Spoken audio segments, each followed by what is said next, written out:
Julien, ne fais pas de bêtises, calme-toi. On peut toujours discuter, tu sais.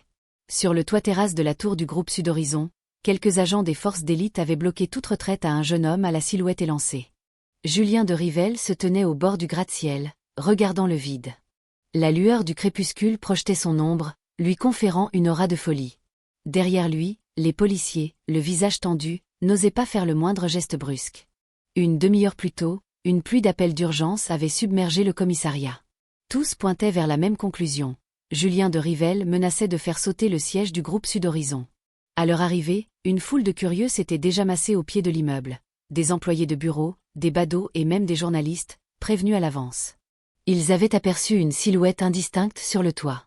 Après avoir rapidement dispersé la foule, ils s'étaient faufilés discrètement jusqu'au dernier étage. Julien les avait remarqués depuis longtemps, mais il les avait laissés faire. Sous le regard attentif des policiers, Julien esquissa un sourire tragique et appuya fermement sur le détonateur qu'il tenait à la main. « Non !» cria, paniqué, le vieux policier en tête du groupe. Mais une minute s'écoula, et l'explosion tant redoutée n'eut pas lieu. À la place, des milliers et des milliers de feuilles de papier se mirent à pleuvoir du ciel, tourbillonnant dans les airs. Tandis que tout le monde restait abasourdi, Julien sauta dans le vide, mettant fin à ses jours. Face à ce retournement de situation, les policiers restèrent pétrifiés. Sur ces papiers étaient détaillés les méfaits du groupe Sud Horizon, la fabrication de médicaments toxiques, la manière dont ils provoquaient des cancers chez les consommateurs, leur collusion avec des fonctionnaires corrompus. Depuis le début, Julien n'avait jamais eu l'intention de faire exploser la tour. Après son saut, Julien ne sentit qu'une douleur fulgurante avant que sa conscience ne soit engloutie par les ténèbres. Une pointe d'amertume persistait dans son cœur. Il n'avait que 24 ans, au plus bel âge de sa vie, et pourtant, à cause de cette entreprise maudite, il avait contracté un cancer en phase terminale. Voyant qu'il ne lui restait que peu de temps à vivre, il s'était associé à d'autres victimes pour monter ce plan de vengeance. La menace de l'explosion n'était qu'un prétexte pour attirer les journalistes, la police et les curieux, afin d'utiliser sa propre mort pour que le scandale éclate au grand jour. Il n'était pas du genre à subir en silence. Il voulait que le conglomérat qu'il avait détruit paie un prix exorbitant. Dans un état second, Julien flottait dans une obscurité silencieuse. Il lui semblait entendre de nombreuses personnes parler autour de lui. Qui pouvait bien parler? Soudain, un bruit sourd, comme celui d'une main frappant violemment une table, le tira de l'obscurité pour le ramener à la réalité. Il releva brusquement la tête, observant avec confusion les alentours. Il se trouvait dans une salle de classe, entouré d'une foule de spectateurs curieux. Devant lui, une magnifique jeune fille le fusillait du regard. « Attends. Je suis mort, non? Mais c'est qui, cette folle ?» Soudain, un flot de souvenirs qui ne lui appartenaient pas déferla dans son esprit. Camille Debva. Arthur Morin. La famille de Rivelle. Mais ce n'était pas le scénario de ce roman qui commençait si bien mais finissait en queue de poisson, qu'il avait lu à l'hôpital? J'ai transmigré? Et je suis devenu ce toutou pathétique, Julien de Rivelle? Après avoir assimilé ses souvenirs, l'expression de Julien devint encore plus complexe. Quelques jours plus tôt, à l'hôpital, pour tuer le temps, il était tombé sur ce roman et l'avait dévoré. Le personnage du larbin dévoué portait le même nom que lui, et l'auteur l'avait décrit de manière si exaspérante qu'il avait même laissé des commentaires rageurs. Il n'aurait jamais imaginé qu'il se retrouverait transposé dans ce même livre, et dans la peau du personnage le plus méprisable de l'histoire. Dans l'intrigue, ce Julien était un personnage issu d'une grande famille, présent du début à la fin bâclée du roman. Le corps originel était un toutou fidèle et absolu. Son père était l'un des 10 doyens au sommet du pouvoir. Sa mère contrôlait 40% des ressources en minerais spirituels du pays. Ses 3 sœurs aînées étaient toutes des femmes exceptionnelles. Malheureusement, toutes finirent ruinées par ce même Julien. Malgré ce contexte quasi invincible, le Julien originel obéissait au doigt et à l'œil à Camille Dubois. Il avait commencé par lui donner de l'argent, du matériel, des pierres spirituelles, puis avait fini par couvrir frénétiquement les méfaits du prétendu héros de l'histoire, Arthur Morin. Le résultat final, ses parents morts, une de ses sœurs décédée, une autre devenue folle, et la 3e handicapée. La famille de Rivelle, autrefois au sommet de sa gloire, n'avait servi que de tremplin à Arthur. « Julien, je parle. Que as-tu fait de ce que tu m'as promis? Si tu ne donnes pas ces 10 pierres spirituelles de qualité supérieure à Arthur, je dirai à mon père d'annuler nos fiançailles.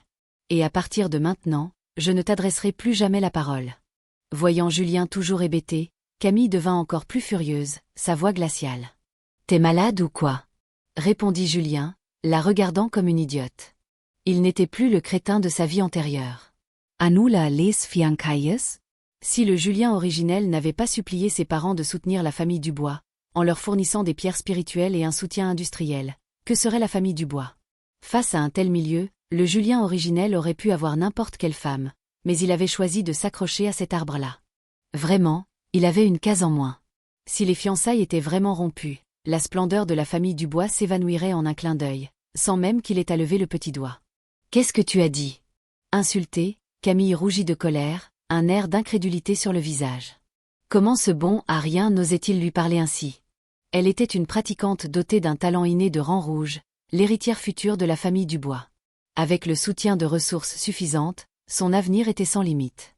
Et maintenant, elle se faisait insulter par ce toutou qui la suivait partout depuis des lustres. « Camille, ne te dispute pas avec le doyen Julien à cause de moi. » Voyant la situation dégénérer, Arthur Morin, qui se tenait derrière Camille, intervint précipitamment. « Doyen Julien, c'est ma faute. Je n'ai pas besoin de ces pierres spirituelles. S'il vous plaît, ne vous disputez pas avec Camille pour moi. » En disant cela, il s'inclina profondément devant Julien. « Julien, tu trouves ça amusant? S.A.G.K. Camille. Arthur, on n'a pas besoin de le supplier. Laisse-moi trouver une solution pour les pierres. » Ah, quelle hypocrisie! Un couple de chiens, vraiment, pensa Julien avec un sarcasme non dissimulé en voyant le petit jeu d'Arthur. Les 10 pierres spirituelles se trouvaient en réalité dans son espace de stockage. Selon l'intrigue, après que le Julien originel les eut donnés, non seulement il n'avait reçu aucun remerciement, mais il s'était fait moquer d'eux pour son avarice, lui reprochant d'être radin malgré sa fortune. Les étudiants autour d'eux étaient également stupéfaits par le changement d'attitude de Julien. Ceux qui pouvaient étudier dans cette académie de pratique spirituelle de haut niveau, à l'exception d'Arthur, venaient pour la plupart de familles influentes. Ils savaient à quel point la famille de Rivelle était riche et connaissaient l'attitude habituelle de Julien envers Camille. « Julien, bien. Très bien, » dit Camille, le rire jaune. Elle arracha la bague de fiançailles de son annulaire et la jeta à Julien. D'habitude, à chaque fois qu'elle faisait ce geste, Julien revenait la supplier comme un chien battu. Malheureusement pour elle, ce Julien n'était pas l'ancien. « Tu protèges ton petit toutou, c'est ça?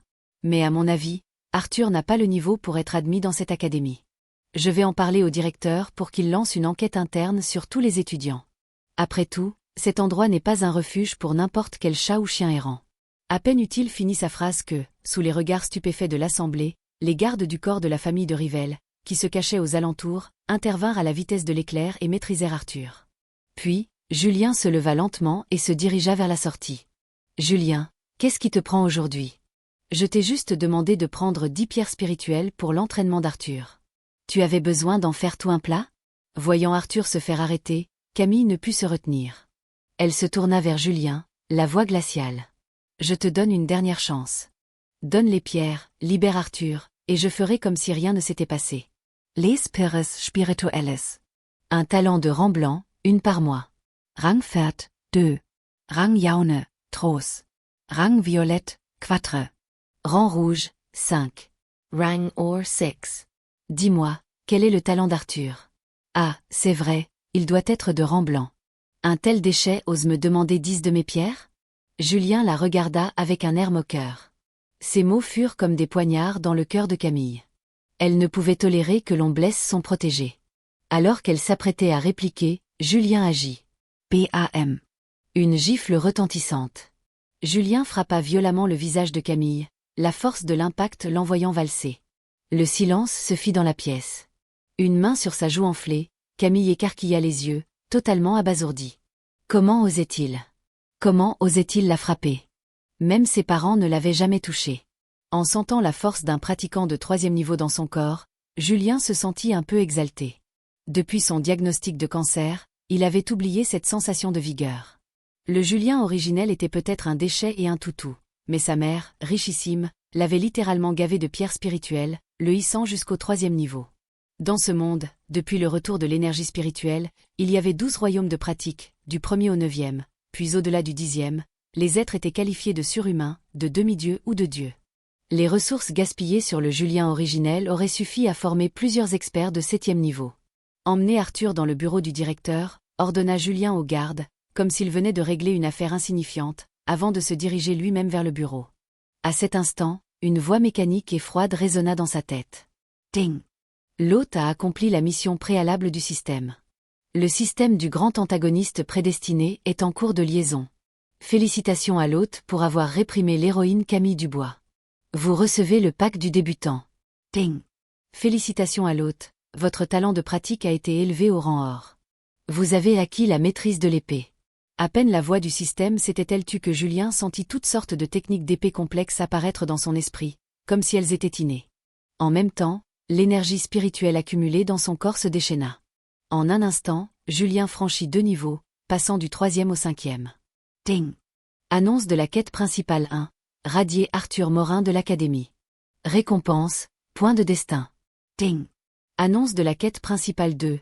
Rompre les fiançailles avec la famille Dubois et récupérer tous les biens. Récompense, point de destin. Récompense supplémentaire, 10 guerriers d'élite loyaux. Julien ne s'attendait pas à ce que le destin lui offre non seulement une seconde chance, mais aussi un système. Avec un passé invincible et un système pour l'assister, qui pourrait encore l'arrêter.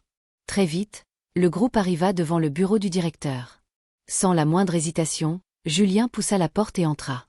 D'après le roman, toutes les ressources de l'Académie provenaient de la famille de Rivelle. En un sens, c'était son propre territoire. Pourquoi être modeste? Pour laisser les autres lui marcher dessus? S'il n'était pas arrogant, Julien sentait qu'il ferait honte à son statut de jeune maître. Jeune maître de Rivelle, que puis-je faire pour vous? Le directeur, en plein travail, se leva précipitamment en voyant Julien arriver. Les autres l'ignoraient peut-être, mais lui savaient pertinemment que tout l'approvisionnement en pierres spirituelles de l'Académie dépendait de la famille de Rivelle. Et qui était ce Julien? Le fils unique du patriarche de Rivelle, et le favori de sa mère, la ministre qui gérait toutes les pierres spirituelles du pays. Un seul mot de lui, et l'Académie pouvait fermer ses portes. Julien lui sourit et s'assit sans cérémonie dans le fauteuil du directeur, faisant signe à ses hommes d'amener Arthur. Rapidement, après les explications des gardes, le directeur comprit les intentions de Julien et s'empressa de le rassurer. « Jeune maître, soyez tranquille. Je ne tolérerai jamais une telle brebis galeuse dans mon académie. Je vais immédiatement m'occuper de son expulsion. Directeur, vous ne pouvez pas expulser Arthur. » Alors que le directeur flattait encore Julien, un homme d'âge mûr bouscula les gardes et se précipita vers lui, l'air inquiet et le regard hostile. Il s'apprêtait à donner un cours quand il avait reçu un appel de Camille. En apprenant que son protégé, Arthur, qu'il avait lui-même découvert, était harcelé par ce débauché de Julien, il avait immédiatement laissé tomber ses notes pour se ruer au bureau du directeur. À ses côtés, Camille haletait. « Directeur, vous êtes sénile. L'objectif de notre académie n'est-il pas de dénicher tous les étudiants talentueux? Même si les premiers tests d'Arthur n'étaient pas bons, il est porteur d'une grande destinée. Son potentiel est immense. Vous ne pouvez pas laisser l'académie passer à côté d'un tel génie à cause de ce fils à papa. La ferme. Le jeune maître de Rivelle est quelqu'un que tu peux te permettre de pointer du doigt? Hurla le directeur. Il se tourna ensuite prudemment vers Julien, assis dans le fauteuil, avant de gifler violemment l'homme, le projetant au sol. Directeur, le professeur dit la vérité. Julien n'est qu'un bon à rien, ne croyez pas ses calomnies. Voyant que le directeur ne revenait pas sur sa décision, Camille était au bord des larmes.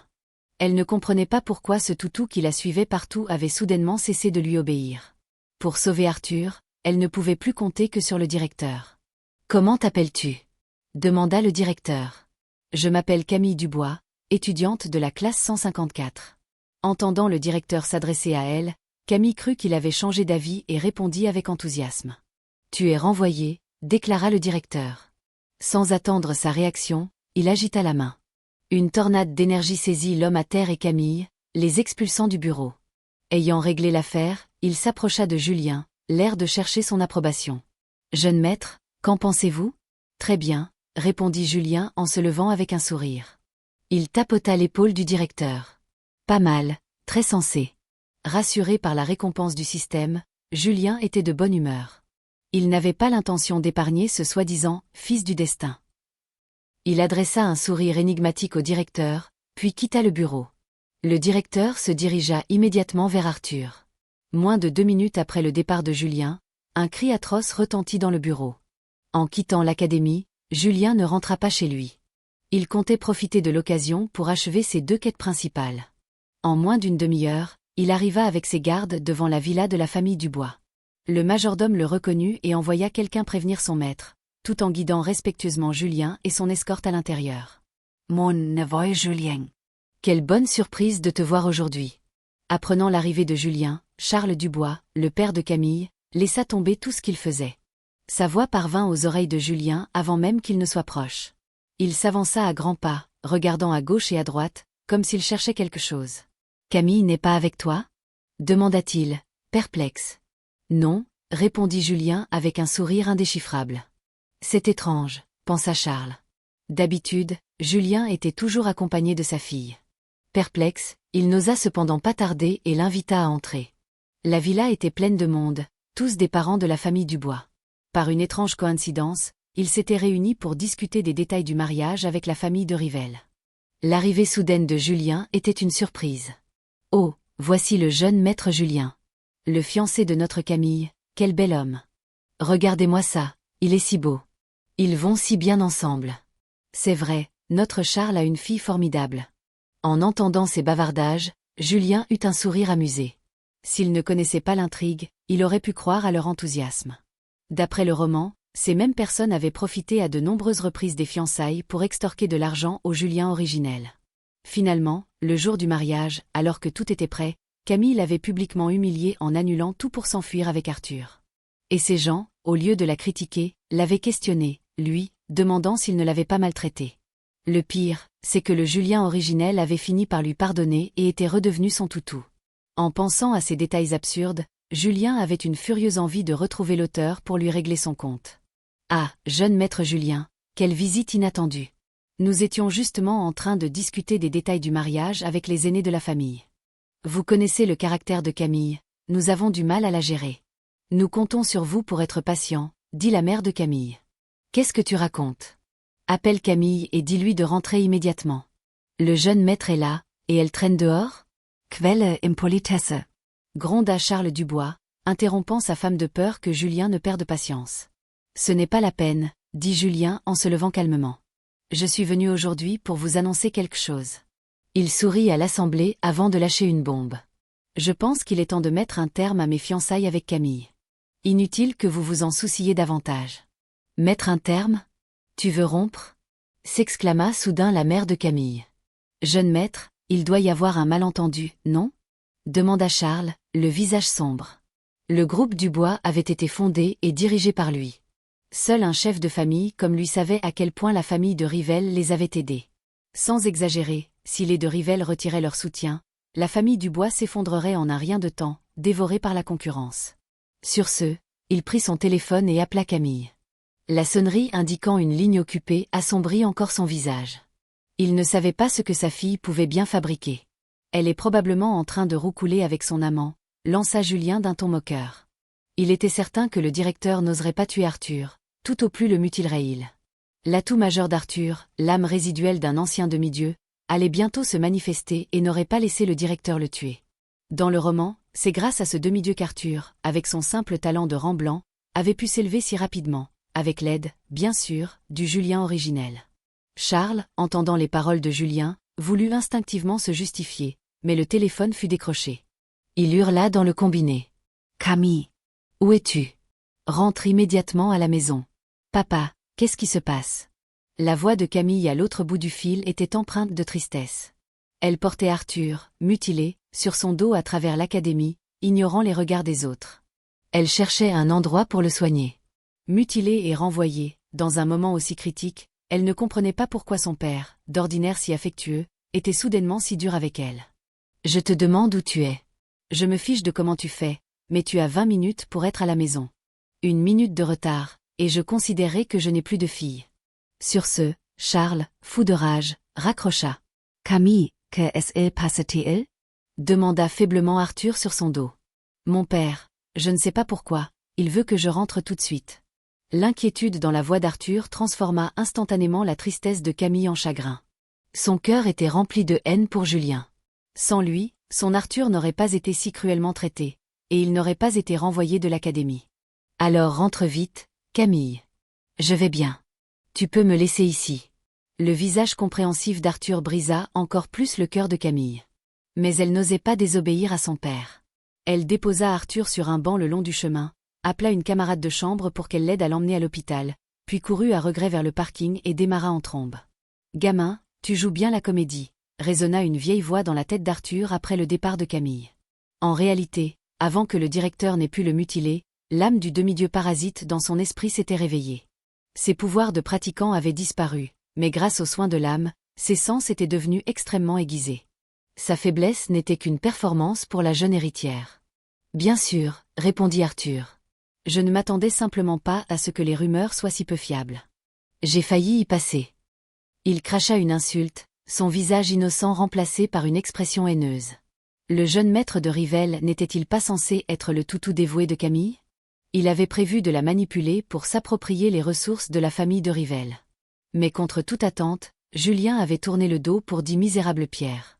S'il n'avait pas considéré que la famille Dubois avait un certain pouvoir, il l'aurait déjà largué. Quelle inutilité! Heureusement, dans son malheur, il y avait une lueur d'espoir.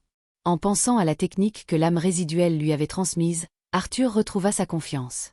Il était un transmigré, assisté par un expert de niveau demi-dieu. La famille de Rivelle?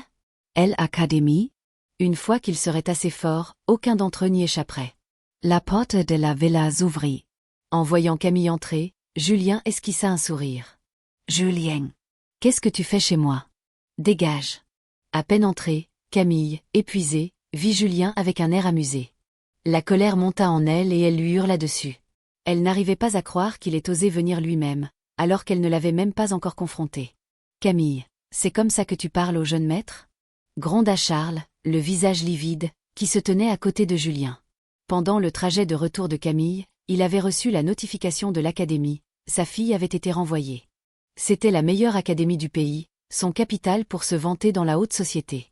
Et maintenant? Père, je veux rompre mes fiançailles avec Julien. Quoi? Les bêtises que tu as faites à l'école, je suis au courant. Sais-tu combien d'efforts j'ai dû faire pour t'y faire entrer? Et tout ça pour un gigolo. Et maintenant tu veux rompre avec le jeune maître? Fille indigne. Tu vas ml toi. BAM. Une autre gifle retentit. Son visage, à peine redevenu normal, rougit à nouveau.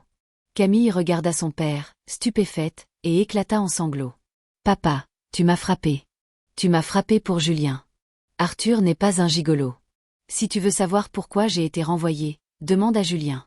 C'est lui qui a poussé le directeur à le faire. » Entendant Camille défendre encore Arthur, Charles devint encore plus furieux et fit mine de la frapper à nouveau. « Charles, qu'est-ce qui te prend? Calme-toi. » s'interposa sa femme, se plaçant entre eux et touchant avec douleur le visage enflé de sa fille. Les autres parents se mirent également à parler. « Charles, écoute ce que la petite a à dire. Tu ne peux pas la frapper. C'est normal que les jeunes couples aient des disputes. Notre rôle, en tant qu'aînés, est de les aider à se réconcilier. Et puis, le jeune maître est là. Le frapper comme ça ne va pas lui faire de la peine? » En entendant ces discussions, Julien, qui sirotait tranquillement son thé à la place d'honneur, se leva et applaudit. « Merveilleux. Vraiment merveilleux. » À peine eut-il fini d'applaudir que l'espace se déforma. Un instant plus tard, un vieil homme voûté sortit du vide. Il paraissait avoir plus de 70 ans, les tempes grisonnantes, mais sa posture était droite et il dégageait une aura de puissance. Il tenait une pile de documents et s'avança vers Julien, posa un genou à terre et lui présenta les papiers. « Jeune maître, voici les documents que vous avez demandés. »« Merci, Félix. Relevez-vous, je vous en prie. Vous n'avez pas à vous agenouiller devant moi. » Julien aida gentiment le vieil homme à se relever. Cet homme de plus de 70 ans était un véritable expert, un pratiquant au sommet du 9e niveau, à un pas de transcender la condition de mortel. Il était aussi l'atout le plus puissant que le père de Julien avait placé à ses côtés. Il fallait savoir que même le directeur de l'académie n'était qu'au 8e niveau. Malheureusement, dans le roman, ce puissant expert était mort en tentant de sauver Arthur sur ordre du Julien originel, marquant le début du déclin de la famille de Rivelle. Julien se tourna et tendit les documents à Charles Dubois avec un sourire amusé. « Puisque mademoiselle Dubois ne semble pas m'apprécier, signez donc ces papiers, monsieur Dubois. Ainsi, il n'y aura plus aucun lien entre nous. Jeune maître, nous pouvons en discuter. » Charles tenta de gagner du temps, mais en croisant le regard de Félix, un frisson lui parcourut l'échine et il se tut docilement. Cependant, en ouvrant les documents, son visage devint livide. Il contenait les fondations même du groupe Dubois, tout ce que le Julien originel avait supplié ses parents de leur donner. Et maintenant, Julien avait décidé de tout reprendre. « Julien, tu te crois malin avec ton argent sale? Si tu as du courage, attaque-toi à moi. Ne crois pas que tu peux me faire plier comme ça. Tu rêves. Tu me dégoûtes. cria Camille. La ferme. Charles aurait voulu étrangler sa fille. Il ne comprenait pas comment cette fille, d'habitude si douce et intelligente, pouvait devenir si stupide dès qu'il s'agissait de Julien. La famille de Rivelle était le pilier du développement de la famille Dubois. Avoir de l'argent, du pouvoir et des ressources, c'est vraiment génial. Julien s'approcha de Camille avec un air intéressé. Cette sensation d'écraser les autres avec son pouvoir n'était pas si désagréable. Pas étonnant que les capitalistes de son ancienne vie aimaient en ce jeu. Cependant, il ne serait pas tendre avec Camille. Soudain, il lui saisit la gorge d'une main et la souleva, sa prise se resserrant progressivement. « Toi !» Le visage de Camille devint pourpre, une sensation d'étouffement l'envahit. Elle regarda Julien, terrifiée. L'homme qui avait toujours été si doux avec elle, ce toutou transi, n'avait plus dans les yeux qu'une froideur glaciale. « Tu crois que si je te tuais ici et maintenant, quelqu'un pourrait me faire quoi que ce soit ?» Julien sourit en balayant la pièce du regard. Charles retint de justesse sa femme qui était sur le point de devenir folle. À ce moment crucial, même si Julien tuait sa fille, tant que cela pouvait apaiser la colère de ce jeune maître, il estimait que le jeu en valait la chandelle.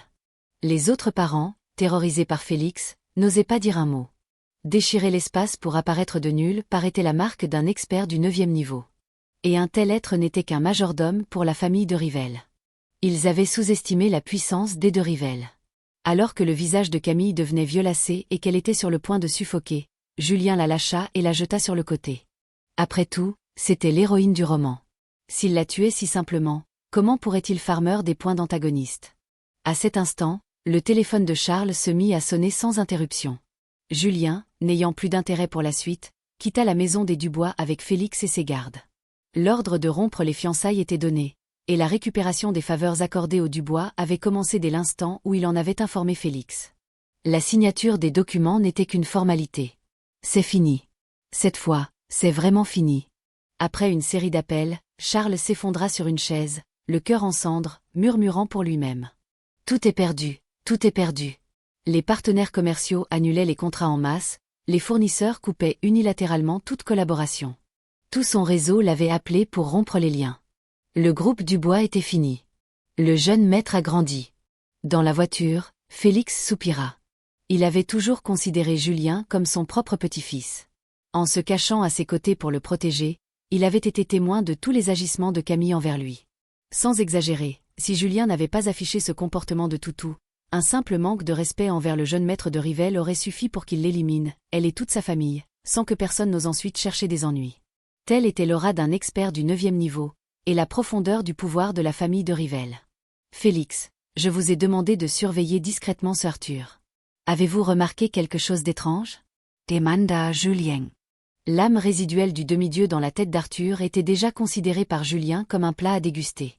Cependant, il n'avait pas l'intention de la nourrir comme Arthur, mais de la raffiner directement pour s'emparer de toutes ses ressources.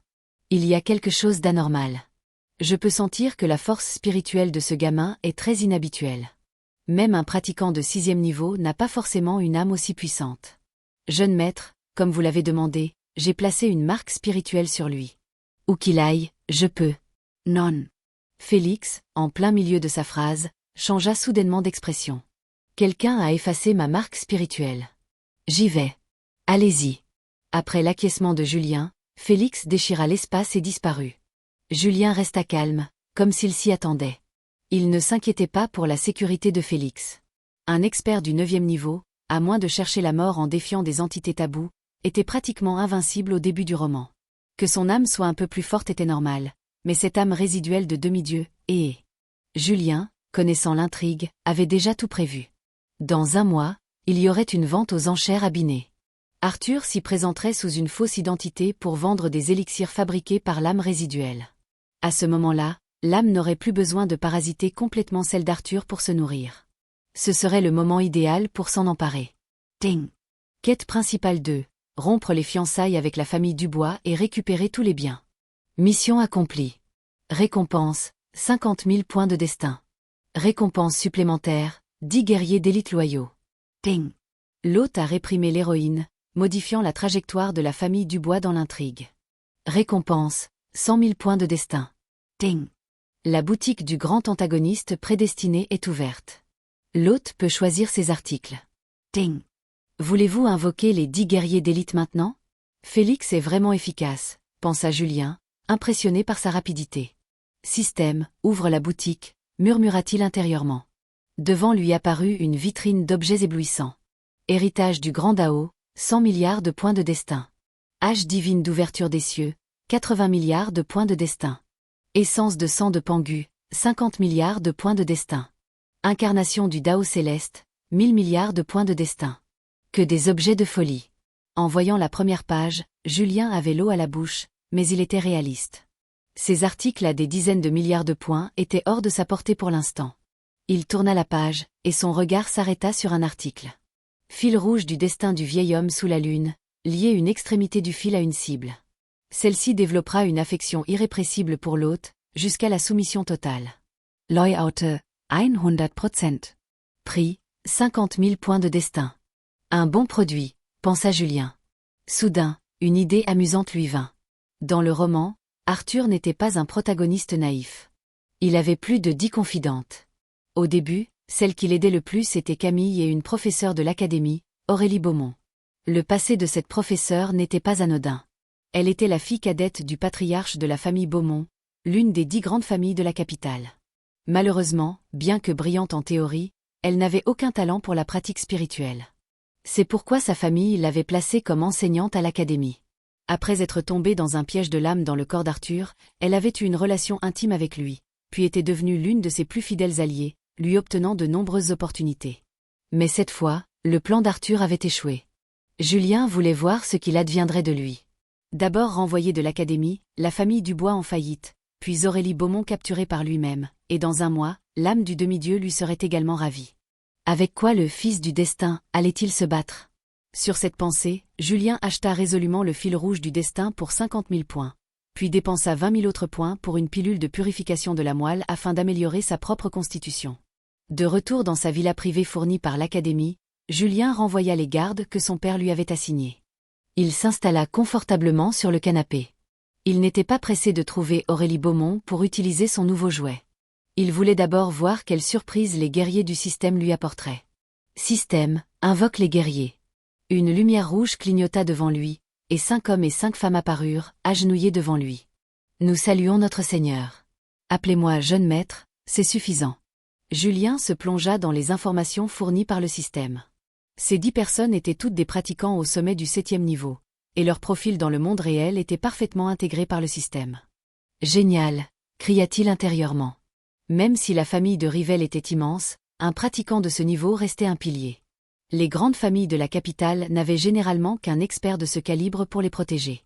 Seuls les 10 doyens avaient des gardes du 9e niveau. Quant aux surhumains, on pouvait les compter sur les doigts d'une main dans tout le pays, et ils appartenaient à des familles recluses. Ding. Nouvelle Quête principale. Capture Aurélie Beaumont. Récompense, 200 000 points de destin. Obtention de l'héritage d'un maître alchimiste suprême. Le système est vraiment au top, pensa Julien, ravi. Il nomma les 10 guerriers blancs 1 à blanc 10, puis quitta ses appartements. L'après-midi, c'était justement le cours de théorie fondamentale d'Aurélie Beaumont. Mieux valait utiliser le fil rouge rapidement. L'intrigue d'Arthur ayant déjà été modifiée, il préférait ne pas prendre de risques. Marchant sur le campus, Julien se sentait incroyablement détendu. Libéré du cancer, et devenu un homme de pouvoir, la vie était belle. Sa résidence n'était pas loin de la salle de classe. En moins de 10 minutes, il y était. En le voyant entrer, les regards des autres étudiants se firent complexes. Julien n'y prêta pas attention et prit une place au premier rang pour mieux taquiner la professeure. La sonnerie retentit, et une silhouette d'une beauté exquise, tenant des manuels, entra. Julien leva la tête et fut un instant captivé. L'aura d'Aurélie Beaumont était sublime, un mélange de douceur aristocratique et de froideur inaccessible. Ses longs cheveux noirs tombaient sur un blazer bleu clair, sur une chemise blanche et une jupe longue noire. Sa taille des 1m70 et ses longues jambes exposées suffisaient à capter son regard. Arthur est vraiment une bête, pensa Julien. Même si le roman la décrivait comme magnifique, la voir en personne était autre chose. En pensant qu'elle avait été piégée par Arthur dans l'histoire, il eut une envie soudaine de le dépecer. Commençons le cours. En arrivant à l'estrade, Aurélie remarqua immédiatement Julien qui la dévorait des yeux. Elle fronça les sourcils. Son identité était un secret de polichinelle à l'académie. Tout le monde savait qu'elle était la princesse de la famille Beaumont. À part Julien, personne n'osait la regarder avec autant d'audace. Elle était également au courant de ses frasques de la journée. Après avoir rompu avec Camille, s'était-il tourné vers elle? L'idée lui donna la nausée. Ting. Activité mentale de la cible détectée. Vu que c'est la première utilisation du fil rouge du destin par l'hôte, une assistance du système est-elle nécessaire? Oui. Julien fut ravi. Il se demandait justement comment attacher ce fil. Avec son accord, un rayon de lumière rouge s'infiltra à une vitesse fulgurante dans le poignet d'Aurélie. Succès. Au moment où le lien fut établi, Julien sentit une connexion étrange se former entre eux, comme s'ils pouvaient communiquer par la pensée. Pendant le cours, Julien participa activement, marquant des points auprès d'Aurélie. Les 2 heures passèrent vite. C'était le 1er du mois, le jour de la distribution mensuelle des pierres spirituelles. À la sonnerie, la classe se vida, les étudiants se précipitant vers le lieu de distribution. Bientôt, il ne resta plus que Julien et Aurélie. « Madame la professeure, et si nous allions dîner ensemble tout à l'heure » tenta Julien pour tester l'effet du fil rouge. « J'ai quelque chose de prévu ce soir » répondit Aurélie, son visage toujours aussi glacial. Cependant, le dégoût qu'elle éprouvait pour lui avait disparu. Pendant son cours, elle s'était surprise à l'évaluer. Non seulement il venait d'une bonne famille, mais il était aussi très beau. Elle chassa rapidement cette pensée. Elle ne voulait pas être un pion dans un mariage politique entre les de Rivelle et les Beaumont. De plus, elle était son professeur. Mais chaque fois que son regard croisait le sien, son cœur s'emballait. Après son refus, Aurélie rangea rapidement ses affaires et quitta la pièce, comme si elle fuyait. Ses sentiments ont définitivement changé. Le système est efficace. Mais avec une femme aussi traditionnelle, il faut un catalyseur de plus, songea Julien. Avant son cancer, il était un vrai Don Juan. Le changement d'Aurélie ne lui avait pas échappé. Ce genre de femme, bien qu'attirée, se retient pour des raisons extérieures. De plus, les filles de la haute société manquent souvent de piment dans leur vie. C'est en jouant sur ce point qu'Arthur l'avait conquise dans le roman.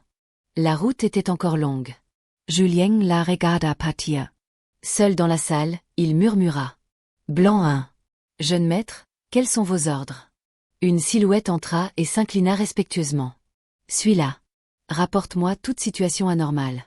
Si nécessaire, tu as carte blanche. »« Bien, jeune maître. » La silhouette disparut, se mettant sur les traces d'Aurélie. Il ne voulait pas que la femme qu'il convoitait soit piégée par un autre. Envoyer un guerrier loyal à 100% était la solution la plus sûre. L'âme du demi-dieu était encore limitée. Un expert du 7e niveau suffisait amplement pour gérer un Arthur mutilé. J'espère que la prochaine fois que nous nous verrons, tu m'apporteras une surprise, fils du destin, pensa Julien. Après avoir quitté l'académie, Julien se promena un peu avant de décider de retourner à la villa de la famille de Rivelle. En chemin, une pensée lui vint. Sa famille était vraiment, vraiment riche. La villa se trouvait dans le quartier le plus luxueux de la ville, le domaine de l'empereur Dragon, un lieu que la villa de banlieue des Dubois ne pouvait égaler. Les résidents étaient soit des magnats des affaires, soit des hauts fonctionnaires à la retraite. Le gardien, très perspicace, ouvrit la barrière avec enthousiasme en voyant la voiture de Julien. Une fois à l'intérieur, Julien réalisa à quel point sa vision du luxe était limitée. Cette opulence dépassait tout ce qu'il aurait pu imaginer dans sa vie antérieure. Cependant, la villa n'était occupée que par les 3 sœurs de Rivelle, Julien, et occasionnellement Félix. Pas de domestique. La sœur aînée était une star du showbiz, rarement là. La deuxième, une PDG froide et carriériste, toujours débordée. Et la troisième servait dans une unité militaire secrète et n'était jamais rentrée. Surtout, le Julien originel, obsédé par Camille, ne rentrait jamais. La maison était donc peu entretenue. Julien poussa la porte, prit une boisson de luxe dans le frigo et s'allongea sur le canapé. Zidou. Quel confort. Il n'eut pas le temps de se détendre longtemps. Une femme vêtue de sous-vêtements à motifs de dessins animés et de chaussons sortit soudain de la salle de bain. Leurs regards se croisèrent. Sie blanks, et sie grong, pensa Julien, stupéfait. Ah, cria la femme avant de s'enfuir à l'étage. Après un moment de flottement, Julien comprit son identité, sa deuxième sœur, Juliette de Rivelle. N'était-elle pas censée être une PDG froide et obsédée par le travail? Pourquoi portait-elle des sous-vêtements de dessins animés? L'image qu'il se faisait d'elle s'effondra. 10 minutes plus tard, Juliette réapparut, vêtue d'un tailleur impeccable. « Tu ne traînes pas avec ta petite amie? Pourquoi es-tu rentrée soudainement ?» Sa voix était légèrement irritée, ses oreilles encore un peu rouges. Elle ne s'attendait pas à son retour. Depuis que son frère était devenu le toutou de Camille, combien de temps s'était écoulé sans qu'il ne rentre? La villa étant généralement vide, elle ne se gênait pas. C'est pas comme si je ne t'avais jamais vu comme ça quand on était petit, murmura Julien en se remémorant ses souvenirs. Qu'est-ce que tu racontes? Le visage de Juliette devint encore plus rouge. Elle lui lança un coussin. Mais sans talent pour la pratique, même dopée aux pierres spirituelles, elle n'était qu'au 2e niveau. Sa force ne pouvait rivaliser avec celle de Julien. Après une courte chamaillerie, elle s'assit à côté de lui, son visage reprenant son masque de PDG froide. Alors, dis-moi, qu'est-ce qui a bien pu motiver notre grand jeune maître de Rivelles à rentrer à la maison? N'ai-je pas le droit de retrouver le droit chemin, ma sœur? Dit Julien, un peu las. Il ne comprenait vraiment pas ce que l'auteur avait en tête en créant un personnage aussi stupide, avec des sœurs aussi brillantes et un statut aussi éblouissant. Vraiment? J'ai rompu avec Camille Dubois. Menteur. Juliette le regarda avec un visage qui criait « Je n'en crois pas un mot. » C'est la pure vérité. Si je mens, que ma chère sœur reste vieille fille toute sa vie. Va te faire voir. Juliette laissa tomber son masque en une seconde. Perdre un peu la face devant son petit frère, ce n'était pas si grave. En la voyant s'amuser, Julien se sentit un peu ému. Dans sa vie précédente, orphelin, il avait toujours ressenti un vide. Ce sentiment de famille, perdu depuis longtemps, était vraiment merveilleux. Ma sœur, où en est ton projet de recherche sur les potions de pratique spirituelle? Demanda-t-il, feignant l'ignorance. Pourquoi, tu veux investir? Dit Juliette en croquant dans une pomme. Cette potion était son projet phare, dans lequel elle avait investi énormément. C'était aussi le produit principal du groupe Rivelles qu'elle avait fondé. Le niveau de confidentialité était très élevé, même ses parents n'étaient pas au courant. Une fois sur le marché, elle était sûre que cela pourrait remplacer les pierres spirituelles comme ressource majeure. Je pense que tu devrais en parler à Mère pour que le département des pierres spirituelles prenne le relais. Ce serait plus sûr. Dans le roman, c'est parce que la formule de cette potion avait été divulguée par un employé que Juliette avait été prise pour cible par d'innombrables factions, finissant folle après la faillite de son entreprise. La formule avait été volée par Arthur, contribuant grandement à son ascension. Non, je ne veux pas. Elle rejeta immédiatement l'idée. Depuis le début, elle n'avait jamais utilisé la moindre ressource de la famille. Même son capital de départ, elle l'avait gagné elle-même. Le projet étant à mi-parcours, elle ne voulait pas que l'on dise qu'elle dépendait de sa famille. D'accord, mais tu devrais au moins renforcer les contrôles internes, surtout sur les employés les plus anciens. Voyant le regard dédaigneux de Juliette, Julien se tut. Les paroles d'un fils à papa toutou n'avaient aucun poids. Mais c'était sa sœur. Il n'allait pas laisser cela se produire. Il savait qui était le traître. Il demanderait à Félix de s'en occuper. Il changea rapidement de sujet. Vers 20 heures, alors que Juliette s'apprêtait à monter se coucher, un appel la fit partir précipitamment. À peine était-elle partie que Félix, revenu bredouille de sa recherche d'Arthur, réapparut en déchirant l'espace. « Excusez-moi, jeune maître, je l'ai perdu. » La voix de Félix était pleine de remords. Il n'arrivait pas à croire qu'un expert comme lui ait pu être floué par un tel avorton. « Ce n'est rien, Félix. Cet individu est spécial, il est normal que vous ayez perdu sa trace. Mais il ne s'échappera pas. » Julien le rassura. Le péché, c'est la pauvreté.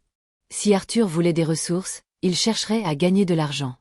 Il ne manquerait sûrement pas la vente aux enchères dans un mois. Une fois qu'il se montrerait, Julien aurait 1000 façons de s'occuper de lui. À ce moment, son téléphone reçut un message. Expéditeur, Blanc 1. Contenu, une seule ligne. Badu lag de lest, Salon 601. Un sourire se dessina sur le visage de Julien. Si Blanc a envoyé un message maintenant, cela ne pouvait signifier qu'une chose. Le poisson avait mordu, bien plus vite qu'il ne l'imaginait. Félix, emmenez-moi au bar du lac de l'Est. Bien, jeune maître. L'espace se déchira, et en moins d'une minute, ils passèrent de la villa à une rue animée, devant l'enseigne du bar. Un expert du 9e niveau, c'est terrifiant, pensa Julien. Guidé par un serveur, il arriva devant le salon 601. Il poussa la porte et vit une beauté incomparable allongée sur le canapé, avec Blanc 1 à ses côtés. Au pied de Blanc 1 gisait un homme grand et mince. Arthur Morin. Julien fut surpris. Il ne s'attendait pas à ce qu'après la faillite des Dubois et sa propre mutilation par le directeur, Arthur ait encore l'audace de s'en prendre à Aurélie Beaumont.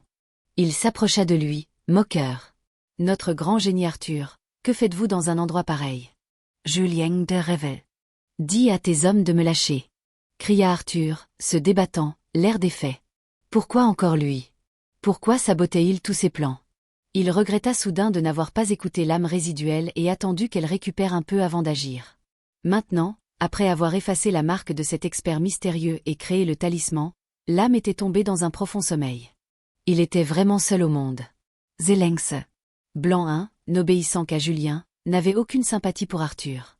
L'énergie d'un pratiquant de 7e niveau lui brisa instantanément le bras. Arthur Grogner et S.L. Kalmer. Arthur, tu as un sacré culot. Aurelie Beaumont, la fille cadette du patriarche Beaumont. Oser comploter contre une telle personne. TSK. Julien sourit avec sarcasme. L'action d'Arthur avait été rapide. S'il n'avait pas demandé à Blanc 1 de suivre Aurélie, cette beauté aurait été sa proie. Ne m'accuse pas à tort, cria Arthur, furieux d'être démasqué. Jeune maître, comment doit-on s'occuper de lui?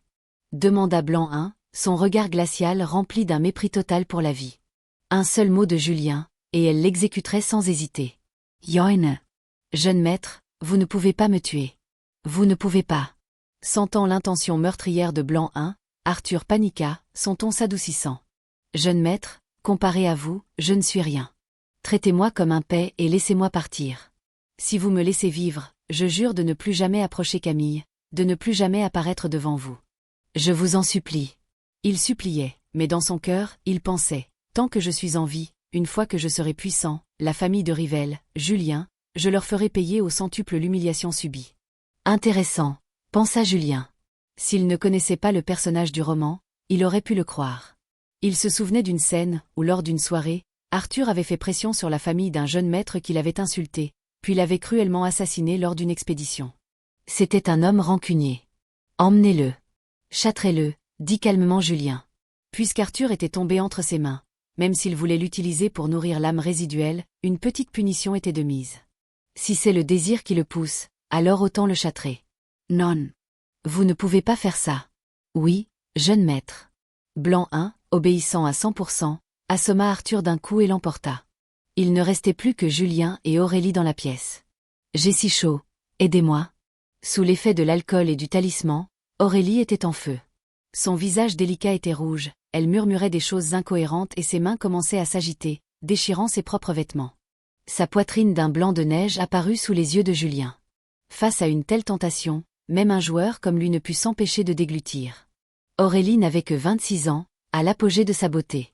Calme-toi, se répétait Julien. Il réprima son désir et s'écarta, récitant mentalement des sutras. Avec le fil rouge, la conquérir n'était qu'une question de temps. Il ne voulait pas prendre sa virginité dans ces circonstances. Il voulait qu'elle se donne à lui volontairement. Mais Aurélie, sous l'emprise du sort, continuait d'émettre des sons séduisants qui le torturaient. Ting. L'hôte a fondamentalement réprimé Arthur, provoquant un changement majeur dans l'intrigue. Récompense en cours de distribution. Ting. Félicitations à l'hôte, vous recevez 200 000 points de destin. Cette récompense inattendue confirmait que Blanc 1 avait agi. Système, aide-moi à trouver un remède pour annuler les effets secondaires, demanda-t-il en urgence. Il avait vraiment peur de ne pas pouvoir se retenir. Il n'était pas Arthur. Ting. Achat de la potion de purification réussi. Coût, 2000 points de destin. Solde, 228 000 points de destin. Une fiole verte apparut dans sa main. Sans hésiter, il ouvrit la bouche d'Aurélie et lui versa le contenu. Presque aussitôt, elle se calma. Julien poussa un soupir de soulagement. Maintenant, il devait réfléchir à comment lui expliquer la situation à son réveil. Ting. Le système a détecté l'inquiétude de l'hôte. Il peut fournir une simulation mémorielle du point de vue de Dieu, transformant le complot d'Arthur en vidéo. Coût, 5000 points de destin. La suite dépendra des actions de l'hôte. Achète. Formidable. Le système était vraiment fiable. Un instant plus tard, son téléphone reçut une vidéo d'un numéro inconnu. C'était l'enregistrement complet du plan d'Arthur. Quant à l'authenticité, la famille Beaumont, bien que moins puissante que les de Rivelle, était une famille de premier plan. Vérifier une vidéo était facile. Il trouverait sans peine les traces du talisman sur elle.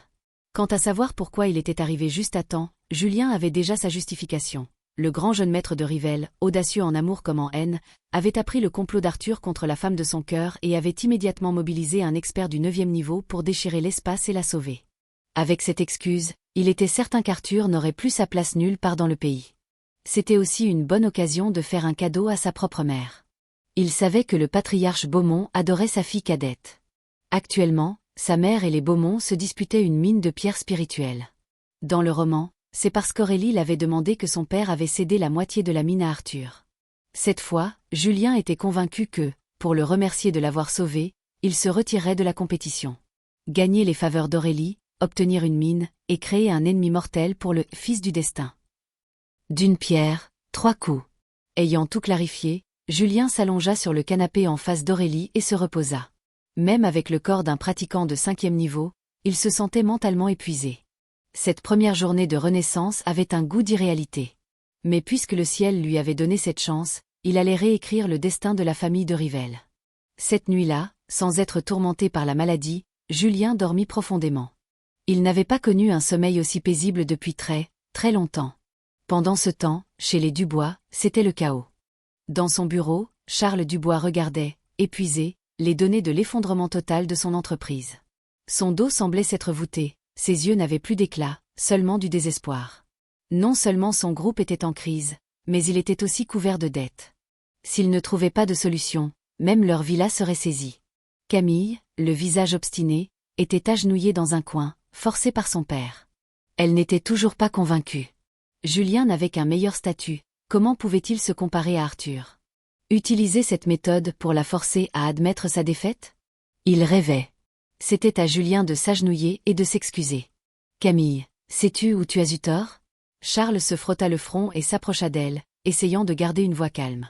À ce stade, le seul espoir était que sa fille implore le pardon de Julien. « Je n'ai pas tort. Arthur non plus. » C'est Julien qui est allé trop loin, qui a abusé de son pouvoir, répondit froidement Camille. « Toi, tu vas m'el tour. » Charles sentit le sang lui monter à la tête. Il n'arrivait pas à croire que sa fille n'avait toujours pas compris la réalité. Sans Julien, sans l'aide des de Rivelle, le groupe Dubois n'aurait même pas pu s'étendre au-delà de leur ville. « Va-t'en! Va-t'en !» hurla Charles en frappant la table, lui tournant le dos. « Ne t'inquiète pas, papa. Ton entreprise ne s'effondrera pas. Tout ce que fait Julien, c'est pour nous forcer, Arthur et moi, à prendre nos distances. Il ne tardera pas à revenir me supplier. » Sur ces mots, Camille se leva et quitta la pièce. Elle devait retrouver Arthur. En pensant à ses blessures, elle ne pouvait rester tranquille. C'était la faute de Julien. Elle avait pris sa décision. La prochaine fois qu'il viendrait la voir, s'il ne payait pas un prix suffisant, elle ne lui pardonnerait jamais. Absolument jamais. Le lendemain matin, Julien, endormi sur le canapé, ouvrit lentement les yeux. Devant lui, un visage furieux. Aurélie Beaumont tenait un poignard gravé de runes étranges contre sa gorge, les yeux remplis d'une intention meurtrière. À son réveil, la première chose qu'elle avait vue était Julien sur le canapé d'en face. Elle était perdue. N'était-elle pas rentrée chez elle? Pourquoi était-elle ici? Et pourquoi sentait-elle si fort l'alcool? Puis elle remarqua que ses vêtements étaient en désordre, sa chemise presque entièrement déchirée, laissant sa poitrine exposée. En un instant, elle avait envisagé d'innombrables possibilités, la plus probable étant qu'elle avait été abusée par Julien. Dans sa rage, elle avait sorti de son espace de stockage ce poignard. Si Julien l'avait déshonoré, même s'il était l'héritier des de Rivelle, il paierait. Ne vous énervez pas. En voyant la scène, Julien se réveilla complètement. Mon Dieu, il n'était pas mort des mains d'Arthur, mais il avait failli mourir à cause de lui, des mains d'Aurélie. Vous n'avez rien à dire pour votre défense? Dit froidement Aurélie. Madame, ne pensez-vous pas qu'il y a un malentendu? Dit Julien. Heureusement que je n'ai pas profité de la situation. Sinon, même avec le fil rouge, j'aurais au moins pris quelques coups de couteau. Qu'est-ce que vous voulez dire? Aurélie Franca les Sourcels. La réaction de Julien confirmait qu'elle s'était trompée. Vous voulez aller vérifier dans la salle de bain? Je ne vous ai rien fait. Aurélie fut surprise. C'est vrai. À part ses vêtements déchirés, ses sous-vêtements étaient intacts. Elle ne ressentait aucune douleur physique. Avait-elle accusé Julien à tort? Julien battit le fer tant qu'il était chaud et lui montra la vidéo. Madame la professeure, vous connaissez l'histoire entre moi et Arthur. Hier, mes hommes l'ont vu agir de manière suspecte et l'ont suivi. Ils ont enregistré ça. Je ne m'attendais pas à ce que vous soyez sa cible. Inquiet pour vous, j'ai demandé à Félix de déchirer l'espace pour m'amener ici. Son expression était sincère. Aurélie prit le téléphone avec méfiance et lança la vidéo. Son visage s'assombrit de plus en plus. On la voyait quitter l'académie, suivie par Arthur. Elle, qui détestait avoir des gardes, avait renvoyé les siens. À un carrefour, Arthur l'avait frôlée et avait implanté une marque noire en elle. Puis, dans un état second, elle s'était rendue dans ce bar, où un homme payé par Arthur l'avait accostée. Arthur était alors apparu en sauveur, l'emmenant dans un salon privé. Au moment où il allait la déshabiller, Blanc en était apparu et l'avait maîtrisée. Peu après, Julien entrait. La vidéo s'arrêtait là. En voyant cela, Aurélie se souvint de bribes de la nuit. Son visage devint cramoisi. Elle rangea rapidement son poignard. C'était elle qui avait déchiré ses vêtements. Et il lui semblait même qu'elle s'était jetée sur Julien. Elle eut envie de disparaître dans un trou de souris. Comment, elle, la princesse des Beaumont, avait-elle pu faire une chose aussi honteuse? C'était la faute de cet Arthur. Vous vous souvenez maintenant? Demanda Julien avec un sourire innocent. Même, répondit Aurélie d'une voix à peine audible. Elle lui rendit le téléphone et voulut s'enfuir, mais s'arrêta net. Ses vêtements étaient en lambeaux. Elle n'avait pas de rechange dans son espace de stockage. Pourriez-vous me trouver des vêtements? Demanda-t-elle, les mains couvrant sa poitrine, n'osant pas le regarder. Bien sûr. Donnez-moi votre contact, je vous envoie la vidéo. Vous pourrez la faire vérifier par votre famille. Julien, en parfait gentleman, se tourna et ordonna à Blanc de s'en occuper. Il avait déjà vu ce qu'il y avait à voir, de toute façon. Et c'était vraiment très blanc, et très grand. D'accord. Aurélie, l'esprit confus, ajouta rapidement le contact de Julien et reçut la vidéo.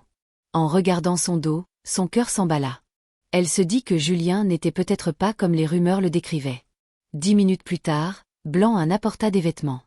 Une fois changée, Aurélie quitta la pièce sans un regard en arrière. C'était sans doute le jour le plus embarrassant de ses 26 années d'existence. Une fois sortie, elle retrouva son air glacial, transféra la vidéo à un contact nommé Oncle Song, puis l'appela pour lui dire un seul mot, enquête. Bien qu'elle le crût à 70 à 80%, elle voulait savoir jusqu'où cet Arthur avait osé aller. Dans le salon, Julien reçut une notification du système. Ting!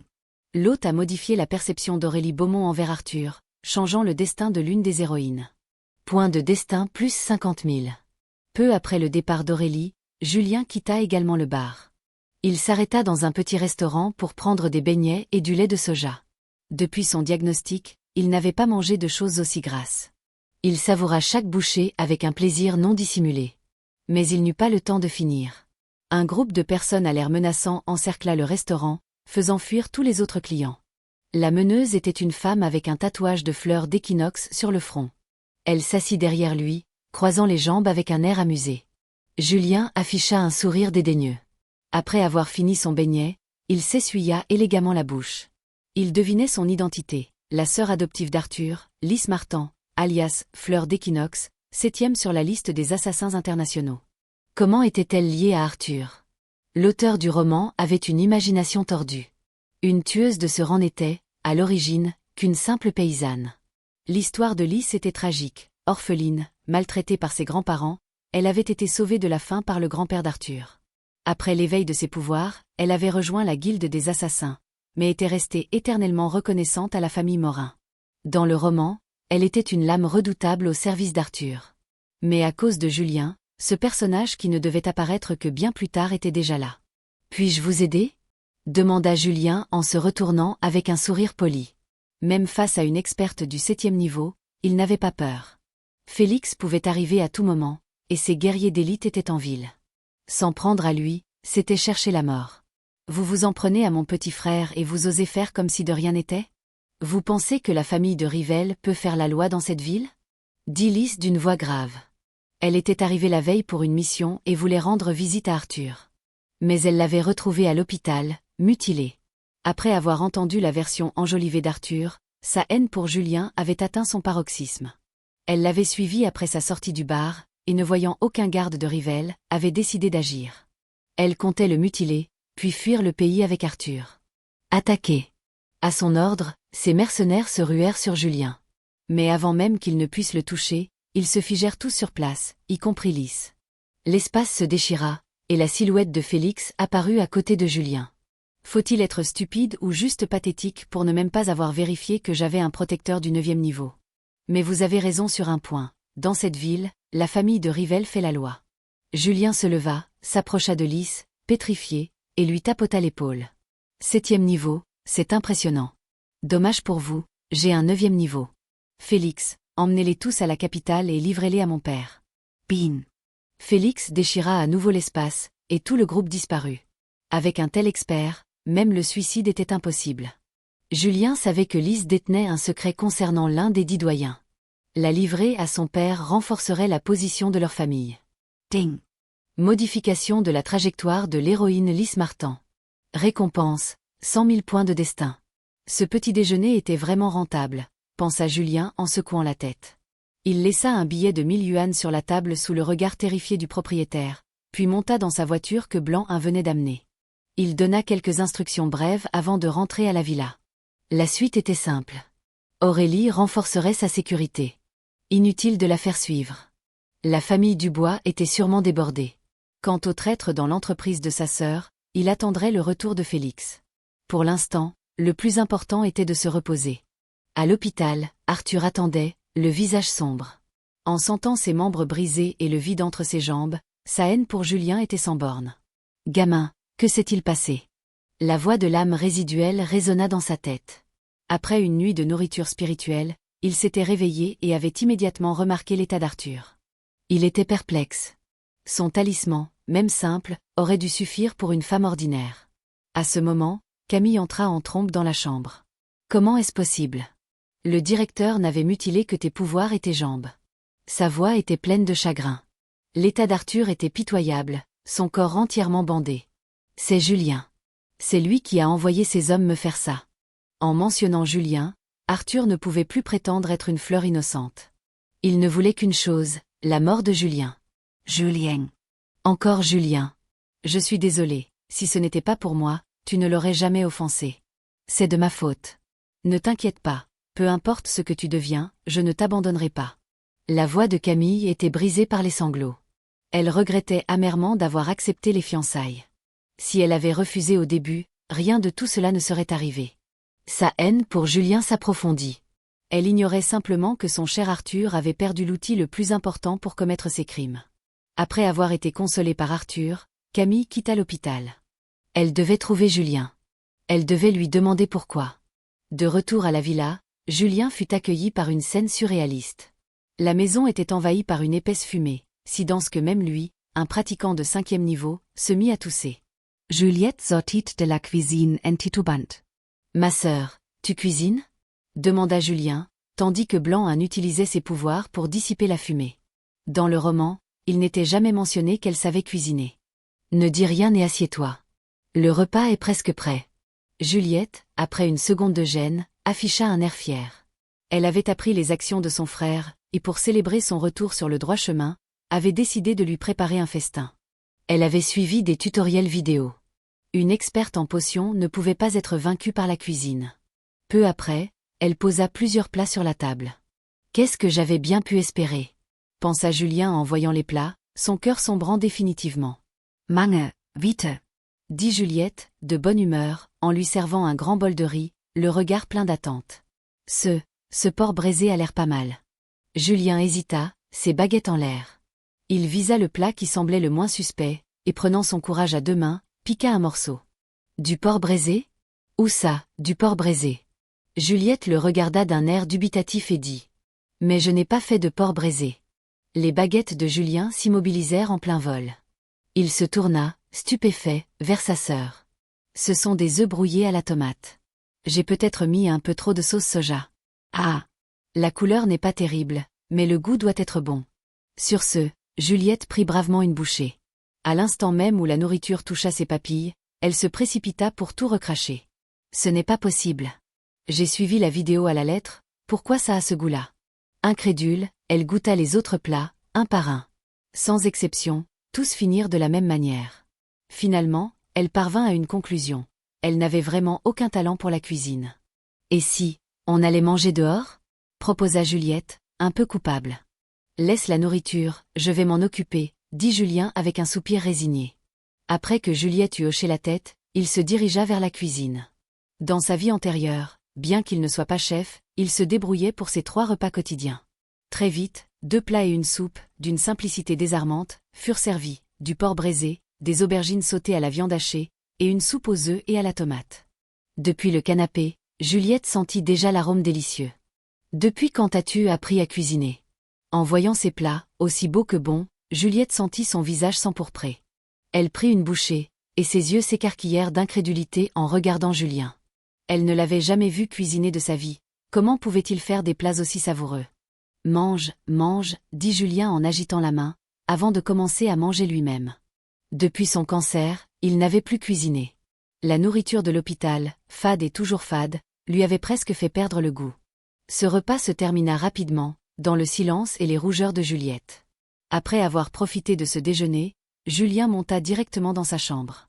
Juliette, après avoir nettoyé, s'apprêtait à retourner à son entreprise pour poursuivre ses recherches sur les potions de pratique spirituelle. Alors qu'elle allait prendre une voiture pour quitter le domaine de l'empereur Dragon, elle aperçut de loin Camille Dubois qui venait chercher des noises. Juliette Franca les Soissels. Julien avait retiré tout le soutien de leur famille aux Dubois, montrant clairement sa détermination à rompre les liens. Que venait-elle faire ici? Sur cette pensée, Juliette sortit de sa voiture et barra la route à Camille. C'est Juliette de Rivelle. Que voulez-vous? Face à Juliette qui lui bloquait le passage, la voix de Camille était glaciale.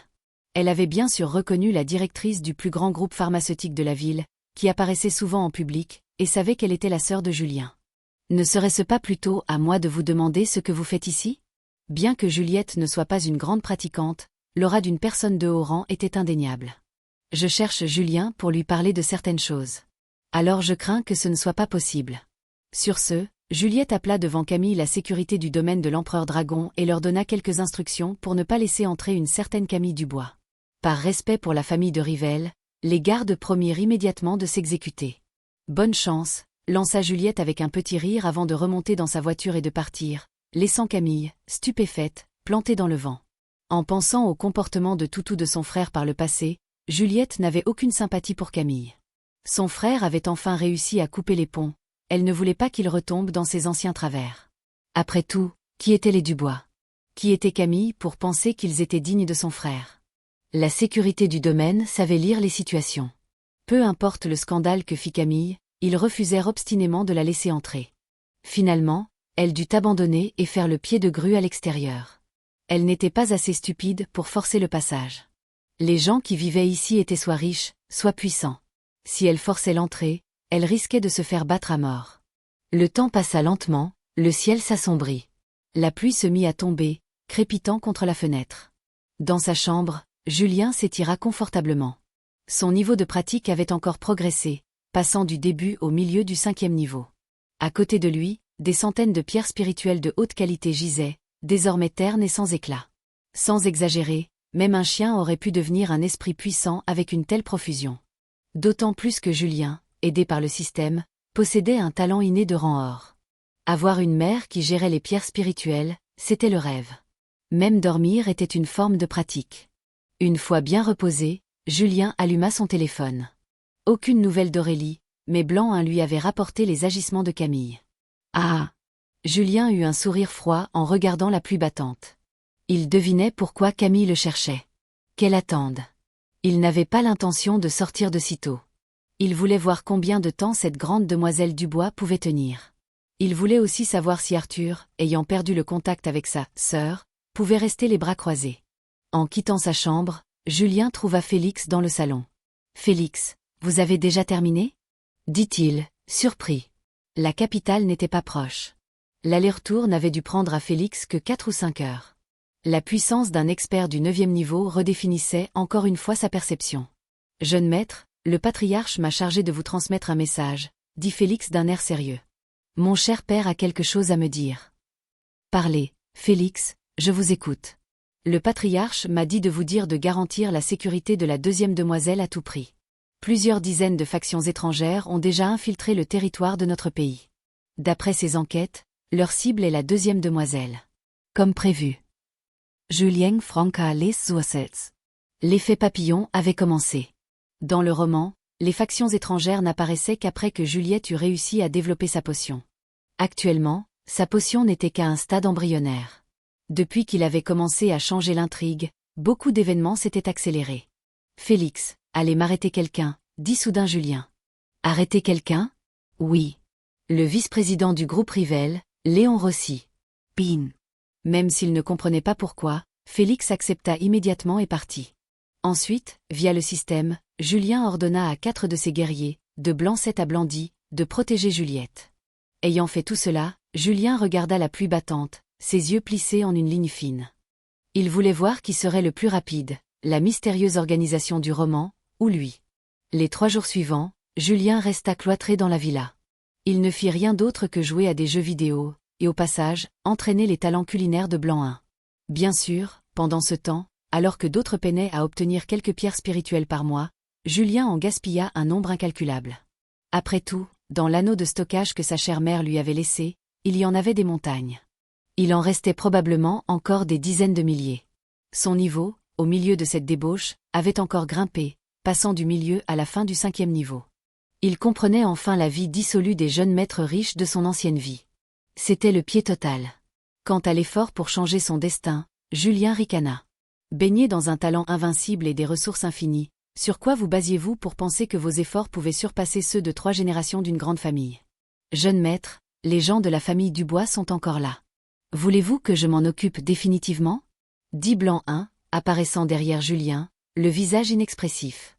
Depuis 3 jours, les Dubois se relayaient pour camper devant le domaine de l'empereur dragon.